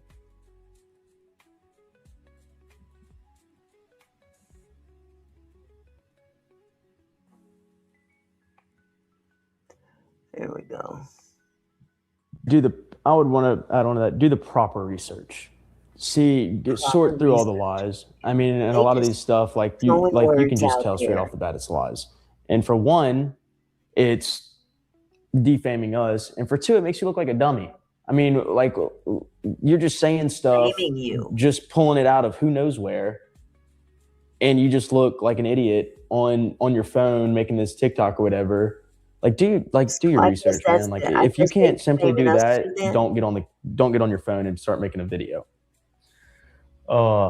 It's just kind of concerned me with like how people have the time of day to just make up complete lies out of something that they have no evidence of and to post on social media to put other people down.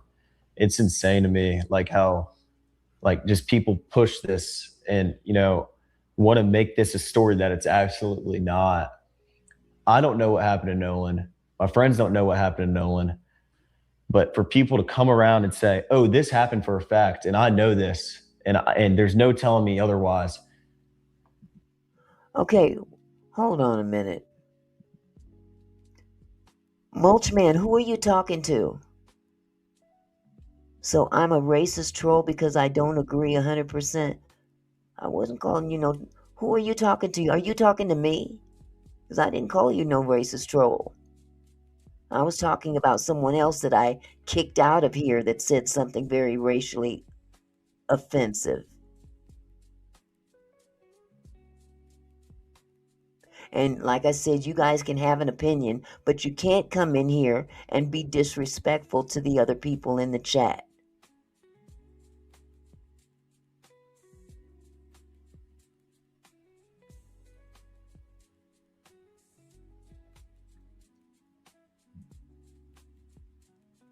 Then that's just stupid. You have no, like, half these people that are saying all these crazy things on the internet, those lies have already been debunked. There's evidence supporting this is a lie. Like, why are you still saying this? These people just have no idea what they're talking about. And it's very clear because a lot of these people just speak without thinking and post stuff without thinking. But at the end of the day, it just looks really stupid on their page and whatever they're posting on. But it's just sad. Like, people really take the time. So we're not supposed to react to what they say. Is that what it is? Mohammed said he's a racist. Okay. Thank you for letting me know. Oh, okay. Okay, Piffy. Thank you for clarifying that. Because I'm like, wait a minute. What? He didn't say nothing. I didn't say nothing to him. Okay. Hold on. I got to catch up.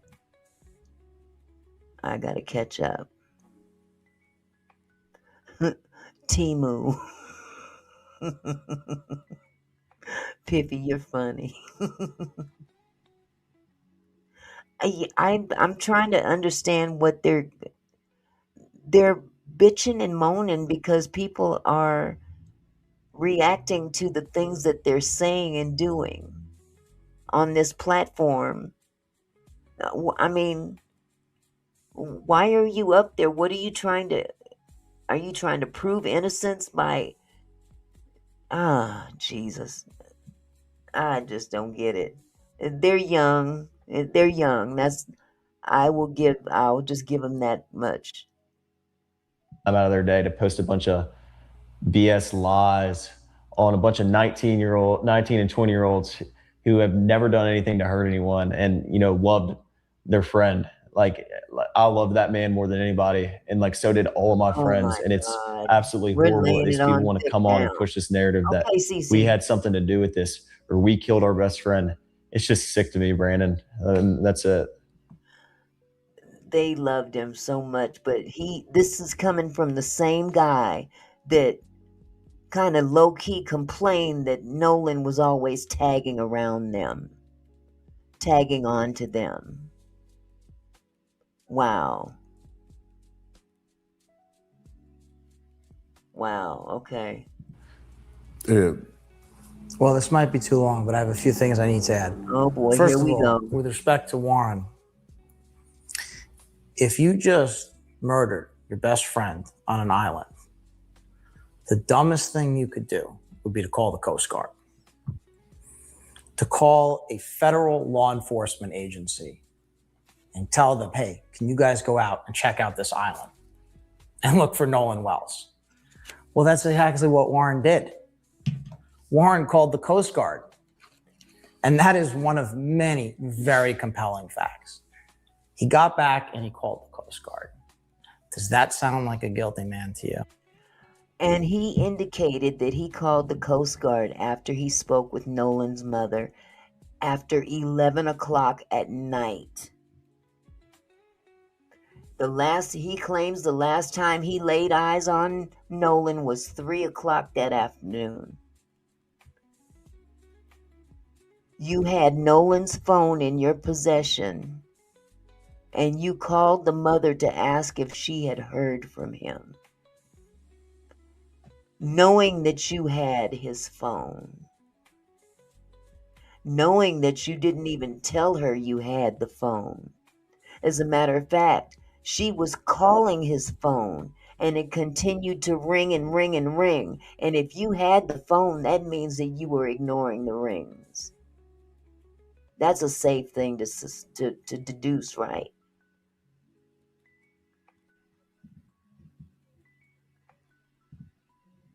I mean, that's pretty safe to deduce.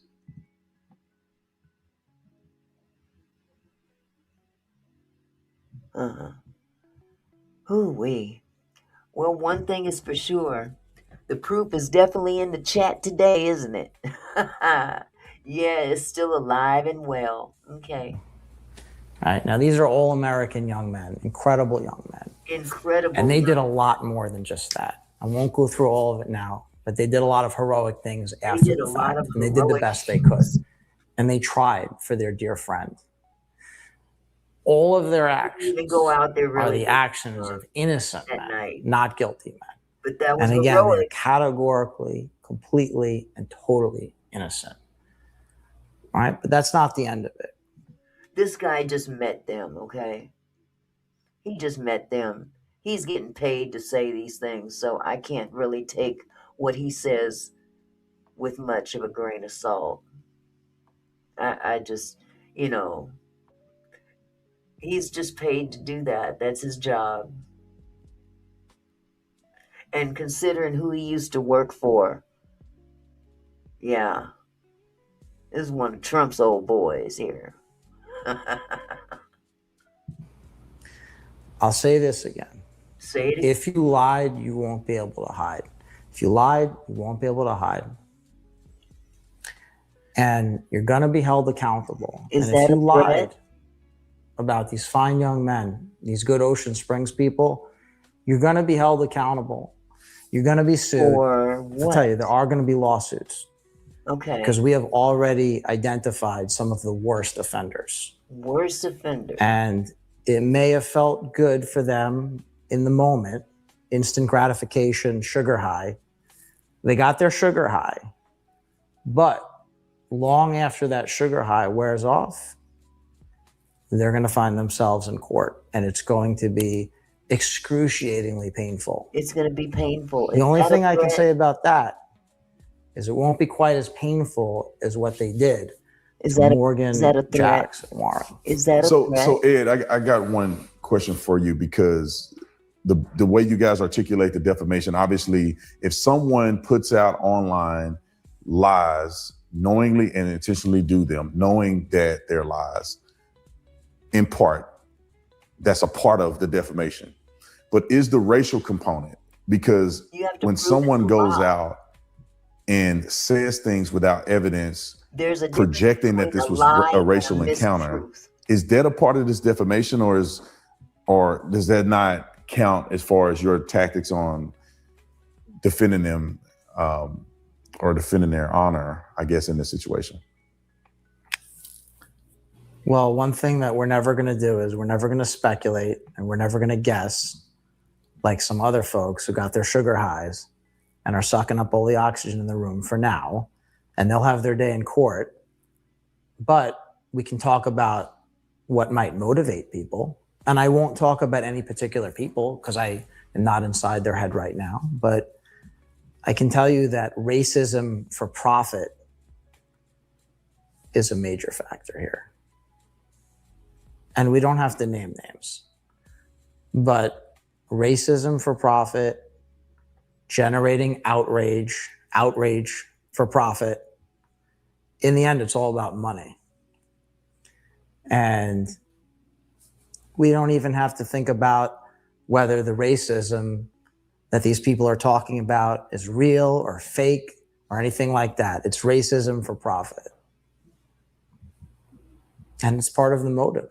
Racism for profit. That's interesting. The Tommy says everyone needs to shut up and wait for all the facts. Every one of y'all are giving theory without knowing the facts. All for views and clicks. You people are pathetic. That's funny coming from someone who's sitting in my damn chat watching this whole thing. So I guess you're pathetic too. But let me help you. You don't have to stay here and watch or listen any longer. Okay? See ya. Let's keep it pushing. But when you have offenders who defame innocent young men, fine innocent young men, upstanding young men, oh my God, it might be a constellation of motives. Profit, animus, stupidity, allowed to have ignorance, allowed to have opinions. Maybe they just don't like evidence. No. See, we really like evidence here. Tyler Cox really likes evidence. I'm sure you do. How'd your job with Trump work out for you? Barbara Edwards, congratulations on the 11 months anniversary. Barbara says they're the racists. Okay. There we go. I'm gonna take that down, boo. Like I said, everybody has an opinion, and we're entitled to our opinion as long as we're not being disrespectful. Okay? To those in the chat or me up on this platform. You can have an opinion. But the moment you step out of line, you out of here.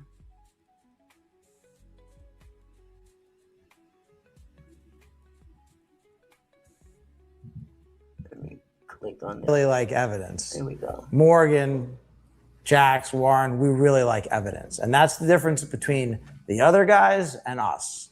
And we have evidence. We have the receipts. We have the goods. And we're going to be presenting it in court. And I will say, once we present it in court, we're going to say, now you just can't leave. D-User is absolutely right. Do you think that the other side, because I've seen through social media. D-User said saying someone is guilty of murder, I can't say the word here on YouTube, with no facts is disrespectful. You're absolutely correct. You're absolutely correct. That there's a preparation of lawsuits against the boys. Is there merit, according to your knowledge in this space, is there merit to pursuing lawsuits against them? I am so glad you asked that question because I can answer that question definitively and unequivocally. Anybody who sues Jax, Warren, or Morgan, they're going to end up paying our attorney's fees. Guaranteed. Any lawsuit, and I'm going to warn anyone right now, anybody who is thinking for 1 second about suing these fine young men, these good Ocean Springs people. This is the part that kills me. They're the ones that went out there and started this Give, Send, Go account. under the premise of going after content creators. Let that sink in. And the reason that they selected Give, Send, Go is because GoFundMe has stricter rules on how you're to use the money that's raised. But you want to accuse other people of profiting off of this situation. I don't know nobody on this app that's raised $200,000, let alone 200.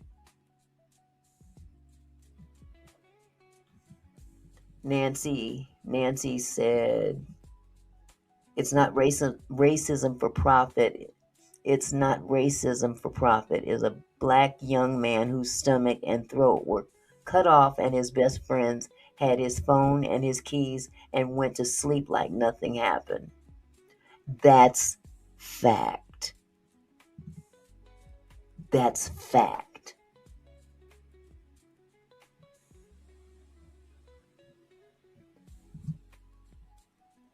Tana Baby says, no one said that, but you're in an interview about unaliving you and your friends possibly did. Sounds like facts to me. Or people perceive them to. You know, if you move a certain way and you give off that impression, if you put yourself out there like that, what do you expect people to do? To critique? You can't throw a rock and then hide your hand and claim to be a victim. That's not going to fly. Hey, doggy boy. Boston in here. Okay.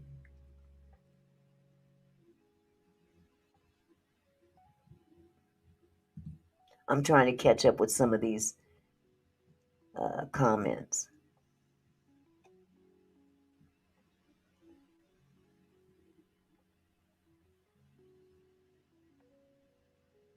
Doggy said, hey girl. Hi girl. Dexter says, you don't like facts. You believe what you want to hear. I'm taking in everything that I hear. And if it's not fact, I don't treat it like fact if it's not fact. I treat it as an opinion. That doesn't necessarily mean that whoever has an opinion is wrong.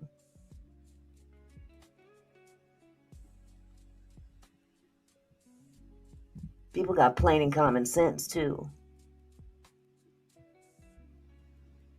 But I believe, honestly, if there is any wrongdoing amongst these young men, somebody will crack. If there is any wrongdoing amongst these young men, someone will crack. Okay? And that's if.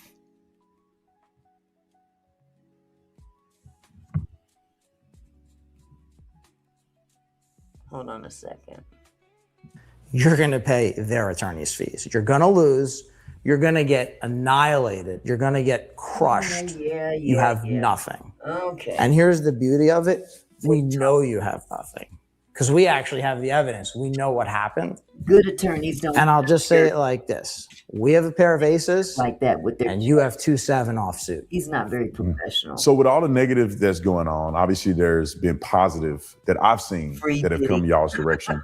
I felt like when Warren came out and did the interview the first time, of course, a lot of people decided to say a lot of negative things, but then there's a tremendous amount of people that were very supportive and thankful that they had a chance to hear the other side. So what are y'all's thoughts and feelings on the other side of this, where people have been supportive?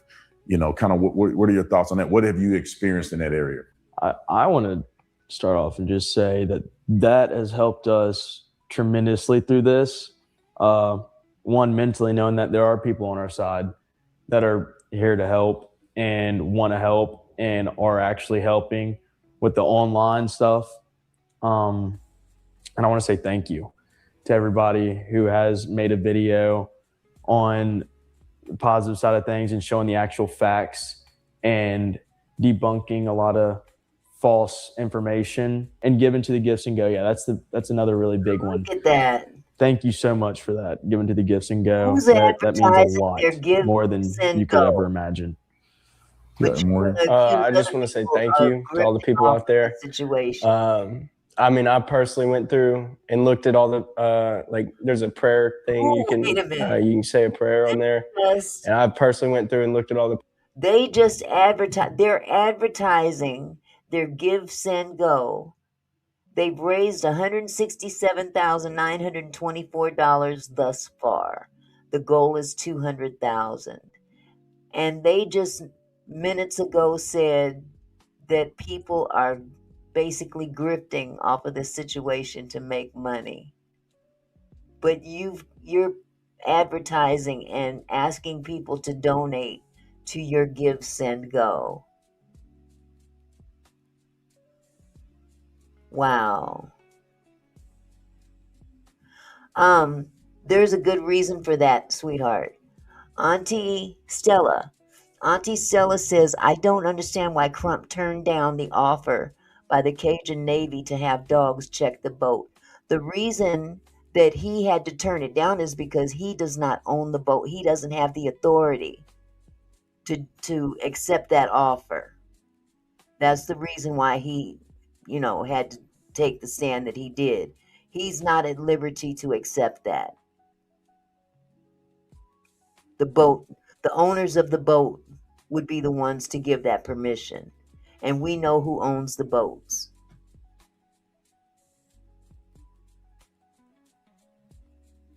Yeah, they're not going to do that. Because that doesn't benefit them, in my opinion. But they certainly put this one out there that what's his name's daddy started up for him.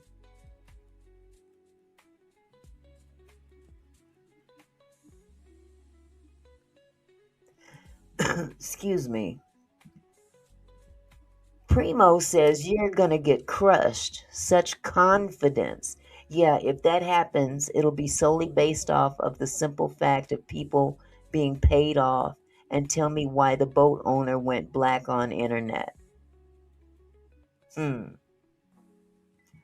Let's see. Elena Crawford says, you all want it to be about race. All evidence points to the boy's innocence. I don't understand. What evidence?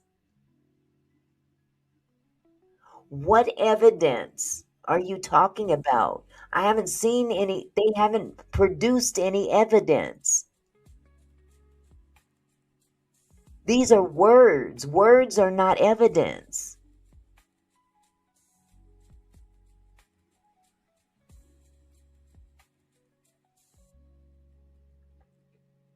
Just because they said it don't make it so. Produce the evidence for us to see. It's very simple.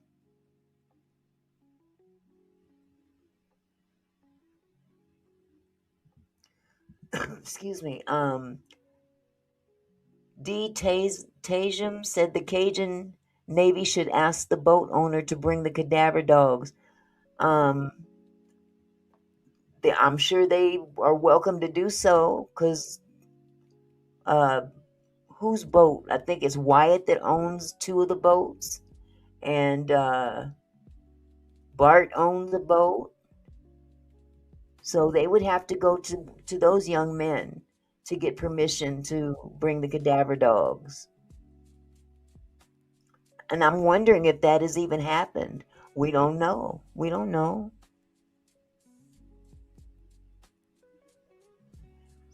Elena says no evidence they hurt their friend. Pics of boat after they left. Witness statements saying he didn't leave on the boat. Okay, so this is the interesting thing about the pictures of the boat. There's no metadata that has been produced to verify when those pictures were actually taken. And as far as witness statements are concerned, I have no comment about that.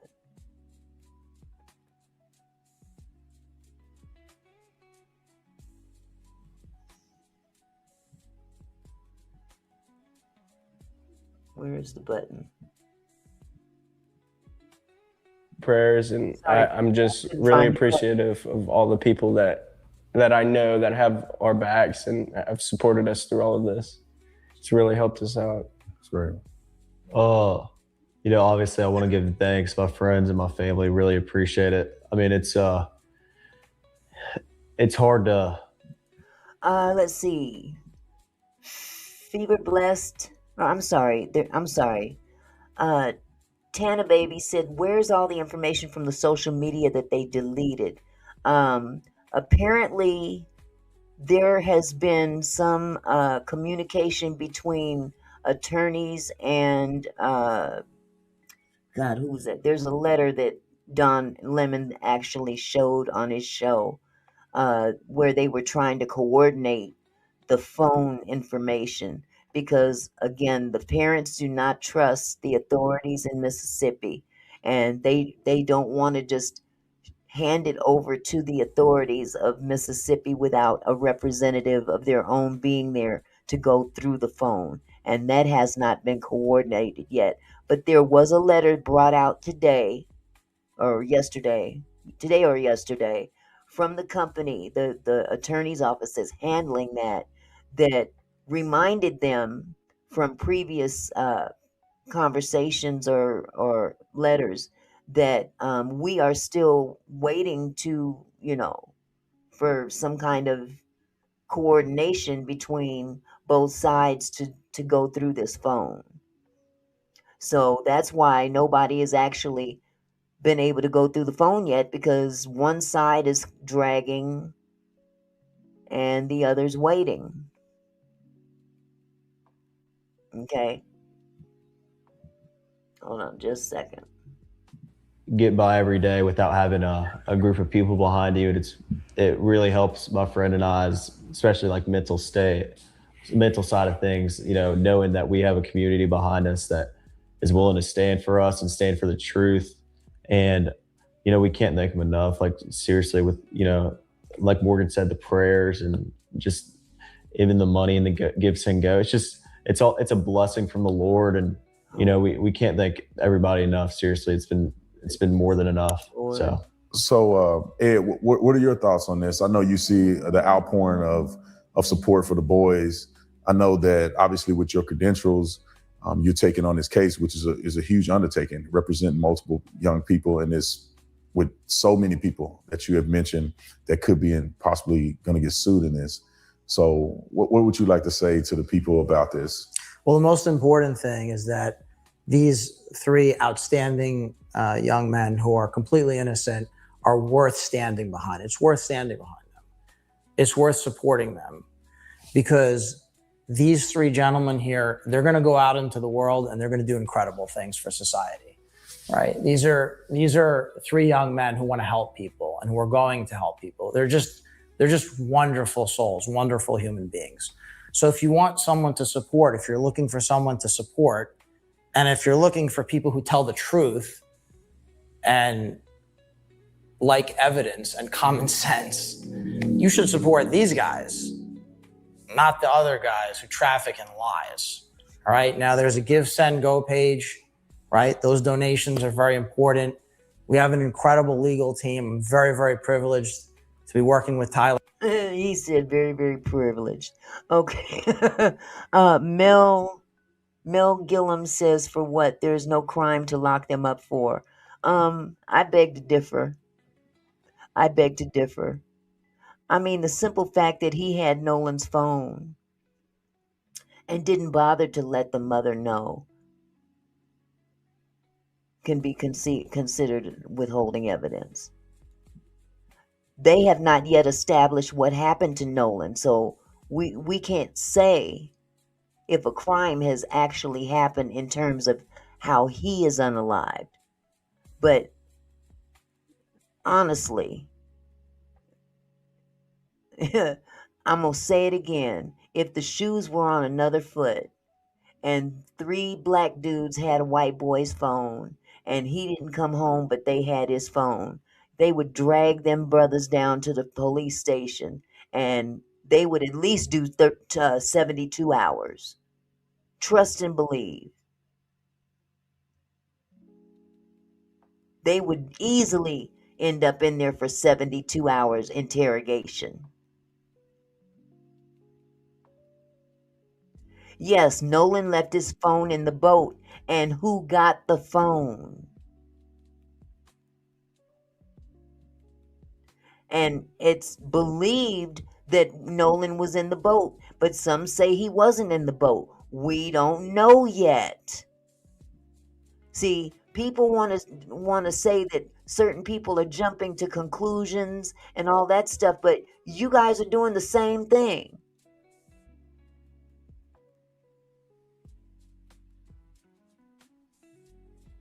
Oh my God. Let me end this damn live, y'all. Call Cox. Right. So, but we're going to be bringing powerhouse lawsuits. Powerhouse lawsuits. Absolutely powerhouse. We will find out. Right. It does require support. It requires support. And any support is greatly appreciated. But there are also things that people can do that have nothing to do with money.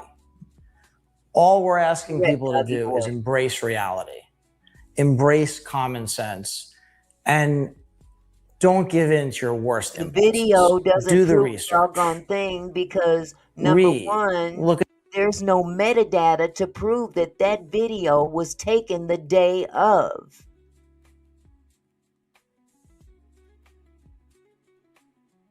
The video proves nothing because they have not been able to establish when that video / picture, panning picture was taken.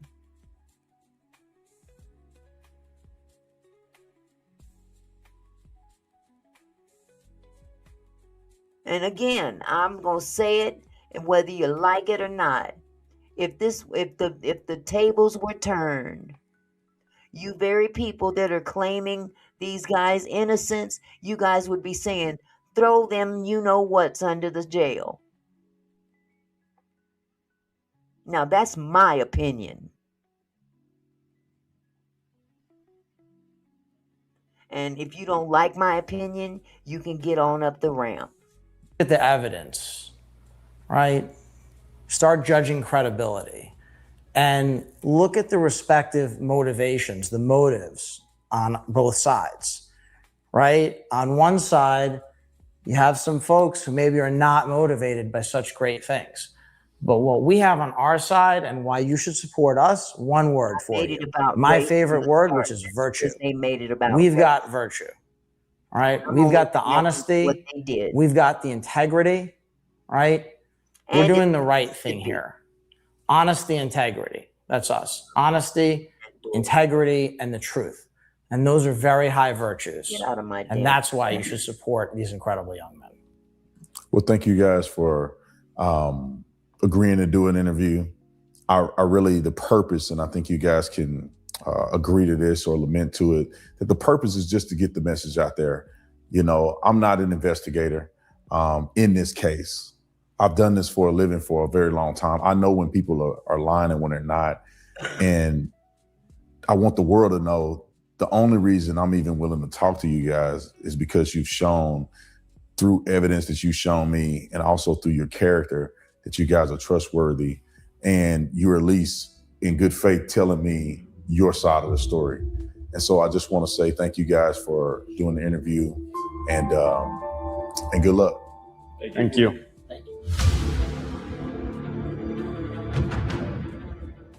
You just watched part 2 of an incredible interview. I know that you guys enjoyed it. If you enjoy real journalism, and if you liked it, make sure you hit. Okay. Let's see. Burning down the house says his friends didn't kill him. We don't even know if he was even murked. But I can tell you all of his buddies didn't decide to kill the kid. Just ridiculous. You know, that's a reasonable deduction. That's a reasonable deduction. However, You have to you have to wonder if any of them were his friends. That's not to say that they did anything to him, but they kind of demonstrated in their own little way that he wasn't the friends that, or they weren't the friends to him that he thought they were. That doesn't mean they did anything to him. But, you know.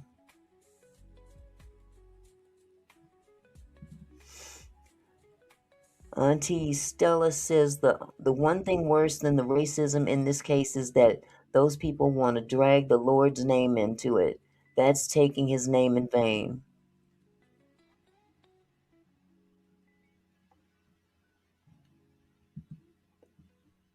Tana Baby Mister says, you know your friends come to your house, meet your mom, meet your dad, know your brother, know your sister. That's how I was raised. Yep, I agree with that.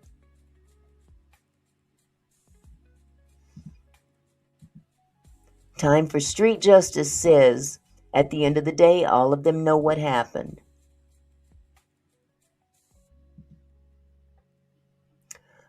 Gary Robinson said the only thing the black race looking at, they came home and he didn't. To be honest, it don't even matter, supposedly. Oh, it does matter. It most definitely does matter. And I hope and pray that Mississippi will find a backbone and do the right thing. So with that said, you know what? I could play one more thing. If you want to hang out with just another minute, I do have one other video I can share with you. This was from Don Lemon. This was audio. This is talking about the phone and the fact that the phone has not been gone through yet. And there is an audio from one of the attorneys that I can share with you. Put a 1 in the chat if you want to hear that.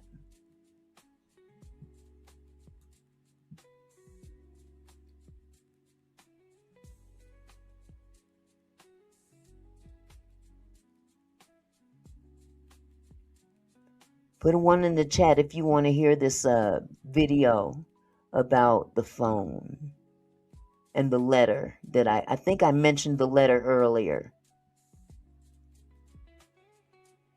Okay. Let me hook it up for you.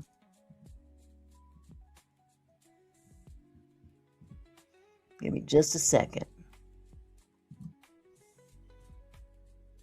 Now this was from Don Lemon this morning. And I won't give any commentary in the beginning. I'll let you guys listen for yourself. Because sometimes I may mess things up sometimes, and I may say the wrong thing the wrong way, and it's taken the wrong way. So I'll let you guys hear for yourself. Okay? So I want to play this audio, and then we have an exclusive response from the law firm or the team that is representing the Nolan Wells case. This was on Dan Abrams' show. Dan Abrams on Sirius XM. You've been on this show. He's been on this show. He's a friend of the show. So I want you to listen to this and then the response from the legal team representing the Wells-Wansley family. Here it is. Was Nolan Wells, were there messages missing out of his phone? And the second thing is absolutely photos not. have come out. They're saying that there were messages missing off of his phone. His phone was wiped. And another thing, there's pictures of, like with the modern day with people with cell phones and social media, there's pictures with adults on that boat. There, and one of the adults they're even saying is like an affluent crowd of businessmen. They were saying it's just kids, but they're adults there. Right, but here's the thing that they're saying. I don't know who the they is, but go ahead. Tyler, you want to take this one? Or yeah, Ed? I'd love to. Yeah. So let me ask you this: I saw a headline a few weeks back that said Ben Crump and the family is going to allow the Jackson County Sheriff's Office access to Nolan's phone. You know what I never heard? I never heard him follow through with that. I have reason to believe, and I do believe, that they have not cooperated with law enforcement. I do not think that they have turned in Nolan's phone. And I'm willing to bet my reputation on that. I don't think they've cooperated at all. They do not have Nolan's phone. They haven't had access. Okay, when he said that, that kind of gave me chills because it reminded me of when Chris Cuomo was flexing about information that he said he had that others didn't have or he was privileged to have, which is illegal.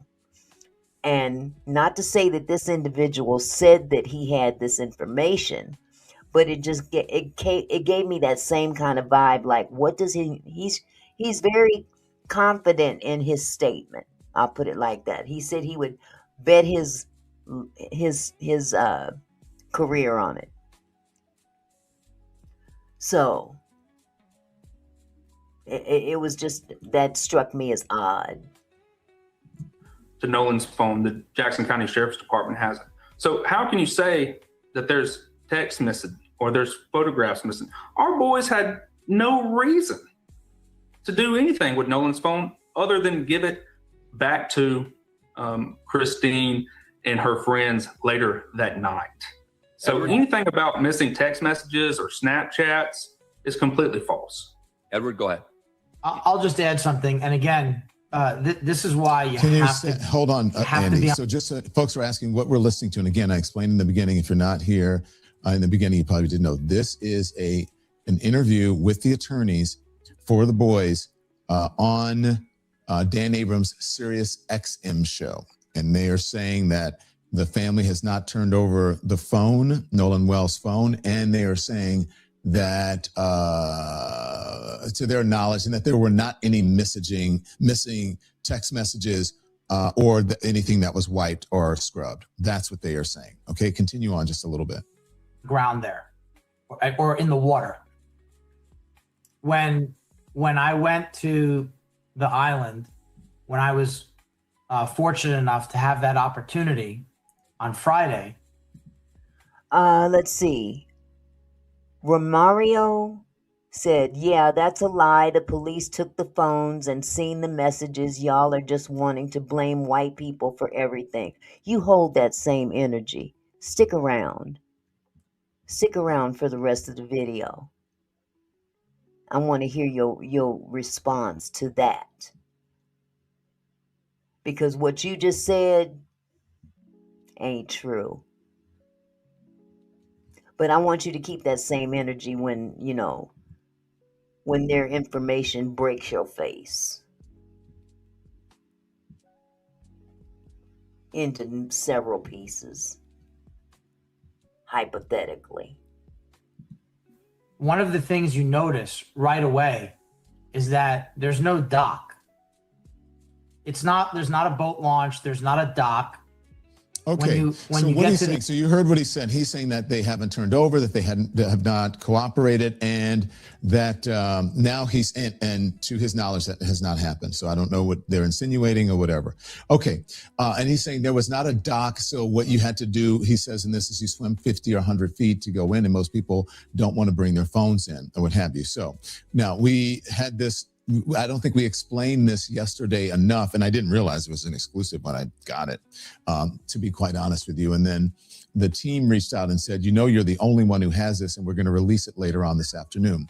And so this is the letter from the attorneys who are representing the family. And as we do this, I want to tell you, we're going to bring in Charles from TMZ in just moments, and he's going to discuss this and other updates.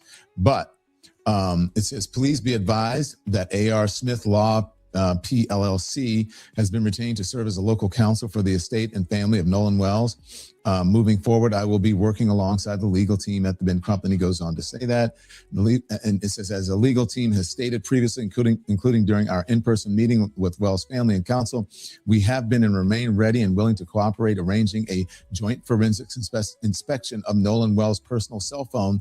During that meeting, we specifically discussed having an examination conducted through the digital forensics lab at Mississippi Gulf Coast Community College, as well as the possibility of FBI involvement in that process. Our position has not changed. We are prepared to coordinate a mutually agreeable date and procedure for the examination of the phone. Accordingly, to the extent there has been any suggestion that we have been unwilling to have or have failed to cooperate with the investigation, we want to make clear that this is not the case. You also previously indicated that Dr. Mitchell would be provided an opportunity to review the materials necessary for him to complete an autopsy review. We remain prepared to facilitate that process. Please provide us with available dates and times for Dr. Mitchell to review those materials, along with any instructions necessary to arrange his access. We would like to move both on these matters forward. We'd like to move both of these matters forward promptly and remain available to coordinate with your office. Very truly yours, Ahmed R. Smith, which is A.R. Smith, Attorneys LLC. Okay, thank you for that, for sending that to us. Okay, so here is who I want to bring in, Charles Lataboutier, from his executive producer from TMZ. Charles. Sorry, he's not, like he walked away for a second. He'll be right back. Oh, he walked. Okay, you guys, this is the letter. I'm going to try to blow this up as best I can so you guys can read it. Hold on just a second.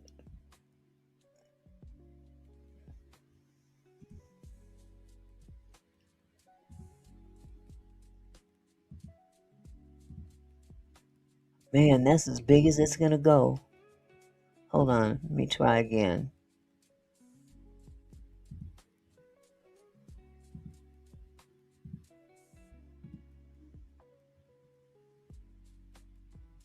Bear with me, you guys. I want you guys to be able to see it. Man, it's not working out very good. But he's going to read it, so here we go. Walked away. Okay. Well, we'll get Charles on in a minute. So anyway, yesterday when we got this information, we reached out to the law firm. They have since said that they won't come on to discuss it. It was in the letter, whatever's in that letter, that's what it is. And basically this letter is saying that they have been communicative, that they have done whatever it is, a due process or whatever. But it is interesting, I'll just be honest, that the phone has not been turned over. Now, I understand that the family has concerns about the process. They have concerns about the investigative techniques that are being used, or as they said, not being used.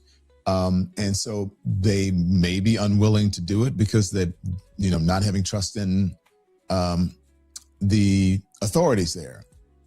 However, I don't know. I'm not an attorney. I don't know what that means. Does that mean anything for the family or for for the investigators? I am not sure. It's interesting though. That this grieving mom and the folks who are in the investigators are sort of being pitted against each other. Here's Charles. Charles, I'm not sure. Are you there? Can you hear me, brother? Yep, I can hear you, Don. Hey, Charles, good morning. Thank you for joining us. Listen, I just, these details seem to be coming in this case. You never know when they're going to come. Again, I don't know if you if you heard me reading the letter and now, this was sent out. Oh, Lord have mercy. What do you make of this? I mean, it sounds like the family, I think you nailed it, saying that they're willing to work with the authorities, but they don't trust the authorities. And what I heard, the key thing there is they said they're willing to do a joint forensic examination of the phone. It does sound like they have been holding on to the phone. They don't want to give it to the authorities and let them and leave it to their device, to them to do their process without having their own investigator there at the same time. So it sounds like, basically what they're saying is we'll hand over the phone, but we're going to send our forensic investigator too, and they will sit there with your investigators and go through the phone. But it doesn't sound like they're willing to just hand over the phone and let the authorities do whatever they want with it. Mm-hmm. So, but it seems, in some of these things, Charles, it seems like a long time, right? I mean, you and I were discussing what happened with some of the other high-profile cases and the toxicology reports and all of that, the autopsy reports, all the things. These things don't happen as quickly as people would think in real life, right? It's not like Law and Order where the case is solved and you get all the information within, an hour or 45-minute period. No, it's definitely not like that. And, we were just talking about it this morning before our morning meeting that it's coming up on, I believe, 7 weeks now. And next week will be 7 weeks. And typically it's around that 7 to 8 week period where you start expecting that there could be toxicology results coming out. Not before that, but every department around the country is different. I'm basing that mostly on cases that we've covered here in LA, but I can't speak to how the process works down in Ocean Springs. But around 8 weeks is when you could say, what's going on here? And obviously, people have wanted the autopsy results, the toxicology results. They wanted it, 2 days after Nolan's body was found. It just doesn't work that way. But, if this thing drags on to, beyond 10 weeks, beyond 12 weeks, people are really going to start asking questions. And the question is going to be, and I understand why the sheriff has not wanted to discuss a lot of what's going on in this case. It's an open investigation, and I get that. But you also got to be realistic about the fact that this is an incredibly high-profile case with a lot of attention around the country, and is creating a lot of divisiveness around the country. So, at some point, you would think the sheriff has got to come out and say, look, here's where we are. We know everyone wants these results, but we just don't have it yet. And here's what's happening in our lab. They tell us it could be, give people a range or something so they have some expectations. But, that's not happening. And I don't think that it should have happened up to this point. I'm saying that in the next couple of weeks, if we don't hear anything, people are going to get very antsy, more so than they have been. Charles, you've been saying, and now people are finally coming around. I don't know if you remember, I said that there should be a regular cadence of information that is being released or debunked from the investigators, right? Or we can't say that. And that is not happening. So in my opinion, they are helping to fuel this environment of people who are speculating and just, filling in the void here, filling in the void online. So I agree with you 100%. I'm going to have to agree with that. The handling of this case is what's really, really fueling this whole issue. I think if they were handling this properly, because to be truthful about it, it shouldn't be this nasty. I'll put it like that. That ball got dropped in the very beginning.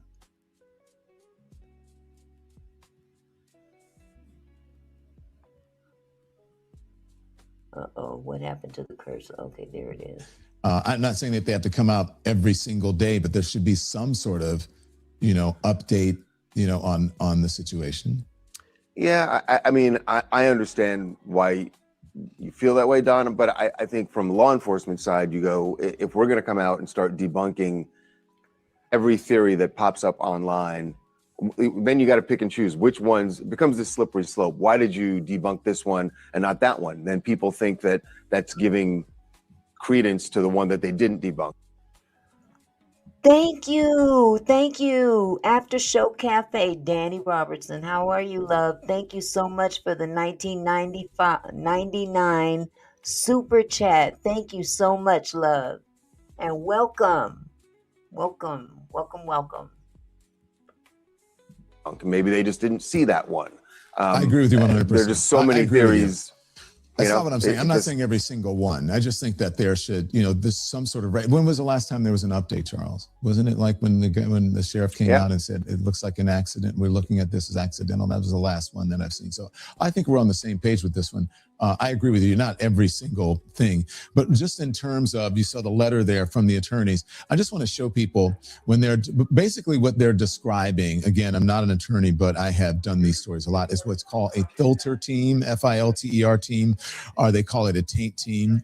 And if you look on your screen now, you'll see what that means, Charles, because this is not an unusual process. A filter team or a taint team, whatever, consists of prosecutors or agents selected to review materials seized in the course of an enforcement action to determine whether any of the materials are protected by the attorney-client privilege.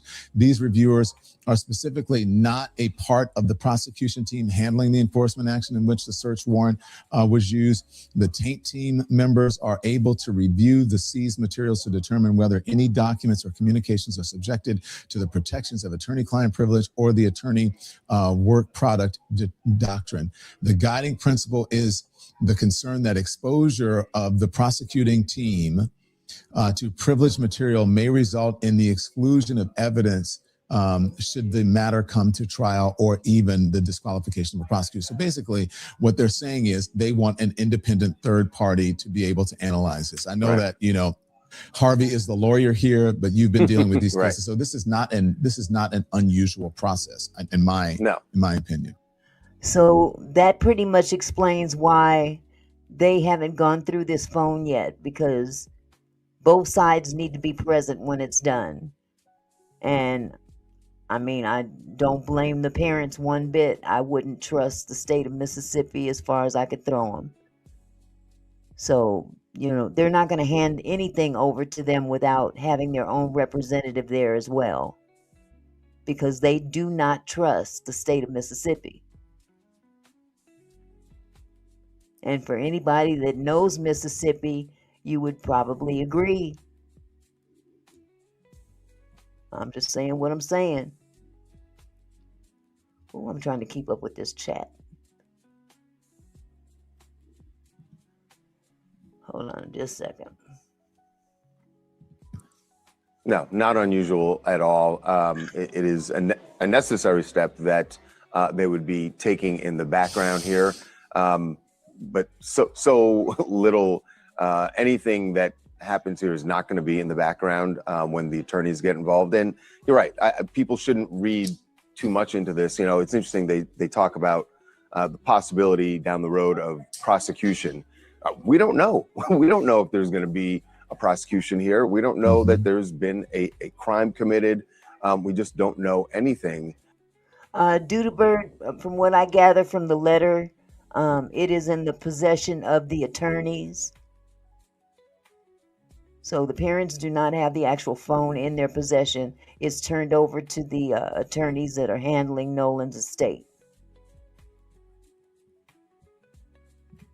Certainly, I fully understand why a large number of people feel like there was a crime. But the reality is we just don't know at this point. So don't read too much into the fact that you see in this letter them talking about prosecution and talking about potential evidence. We just don't know yet. Okay, moderators, please. When you see jackasses come in here and make stupid shit statements, please boot them out of here. I'm doing this on my own. I can't do it all. Please.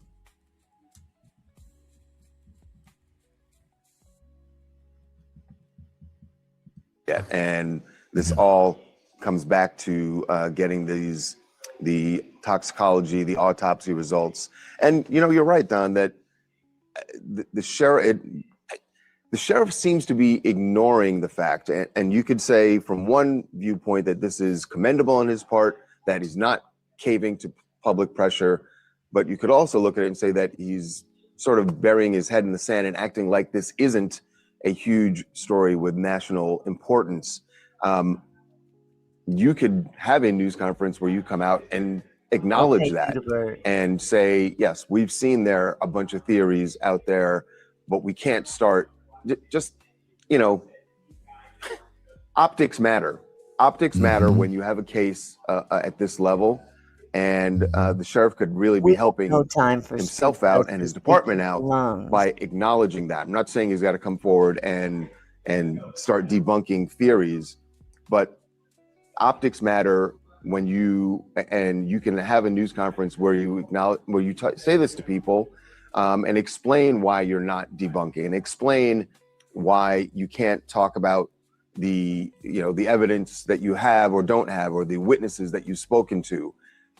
All those things make a difference and might calm down the public pressure on his department, on the Emmys department, to actually come forward with some results. Just one thing, because I know you're very busy. So you guys have I think you had an exclusive with one of the interviews. And also there was I think Nancy Grace reported that there was a new fight. But if you look at the Cajun Navy's report, it appears to be the same fight that was mentioned in that. Was there a new fight? And okay, they're going off into the Cajun Navy. That has nothing to do with the phone or anything like that. So I'm going to stop it right here.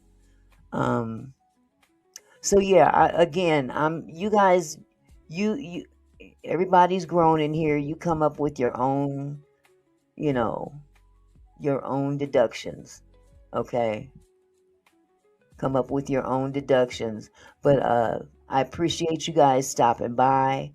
Thank you for hanging out with me. Thank you for all the comments. If you haven't already done so, hit the like button on your way out. Hit the subscribe if you'd like to subscribe to my channel. I appreciate the support, whether you hit the like button or not. I appreciate your being here, and thank you for all your input. Again, this is just something that's going to have to stay out there in the atmosphere until we get answers, because we're not getting the answers we're entitled to. I mean, honestly. But one thing is for sure, it sure has opened up a can of worms as to, people really showing what they really feel. We got somebody in office that has made it very comfortable for people to come out and be just as racist as all get up on both sides. So with that said, I'm going to go ahead and end the live. You guys have a wonderful evening, and God bless you. Take care. Bye.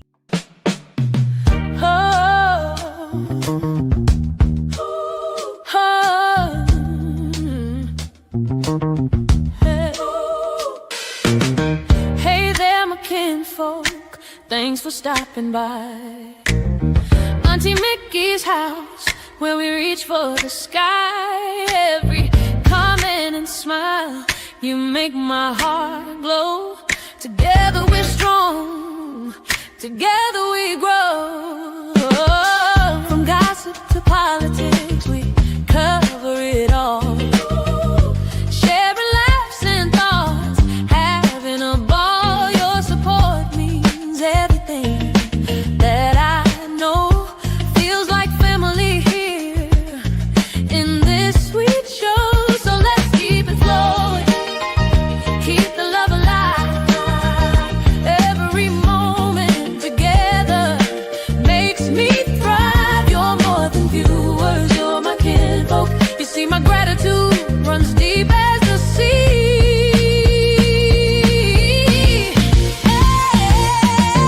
Thank you for being here, for sharing your time with each comment, with each rhyme. You're my kinfolk, my family, my crew. So much love to all of you. Turn up the camera, let's make it bright. Your support lifts me up, takes flight.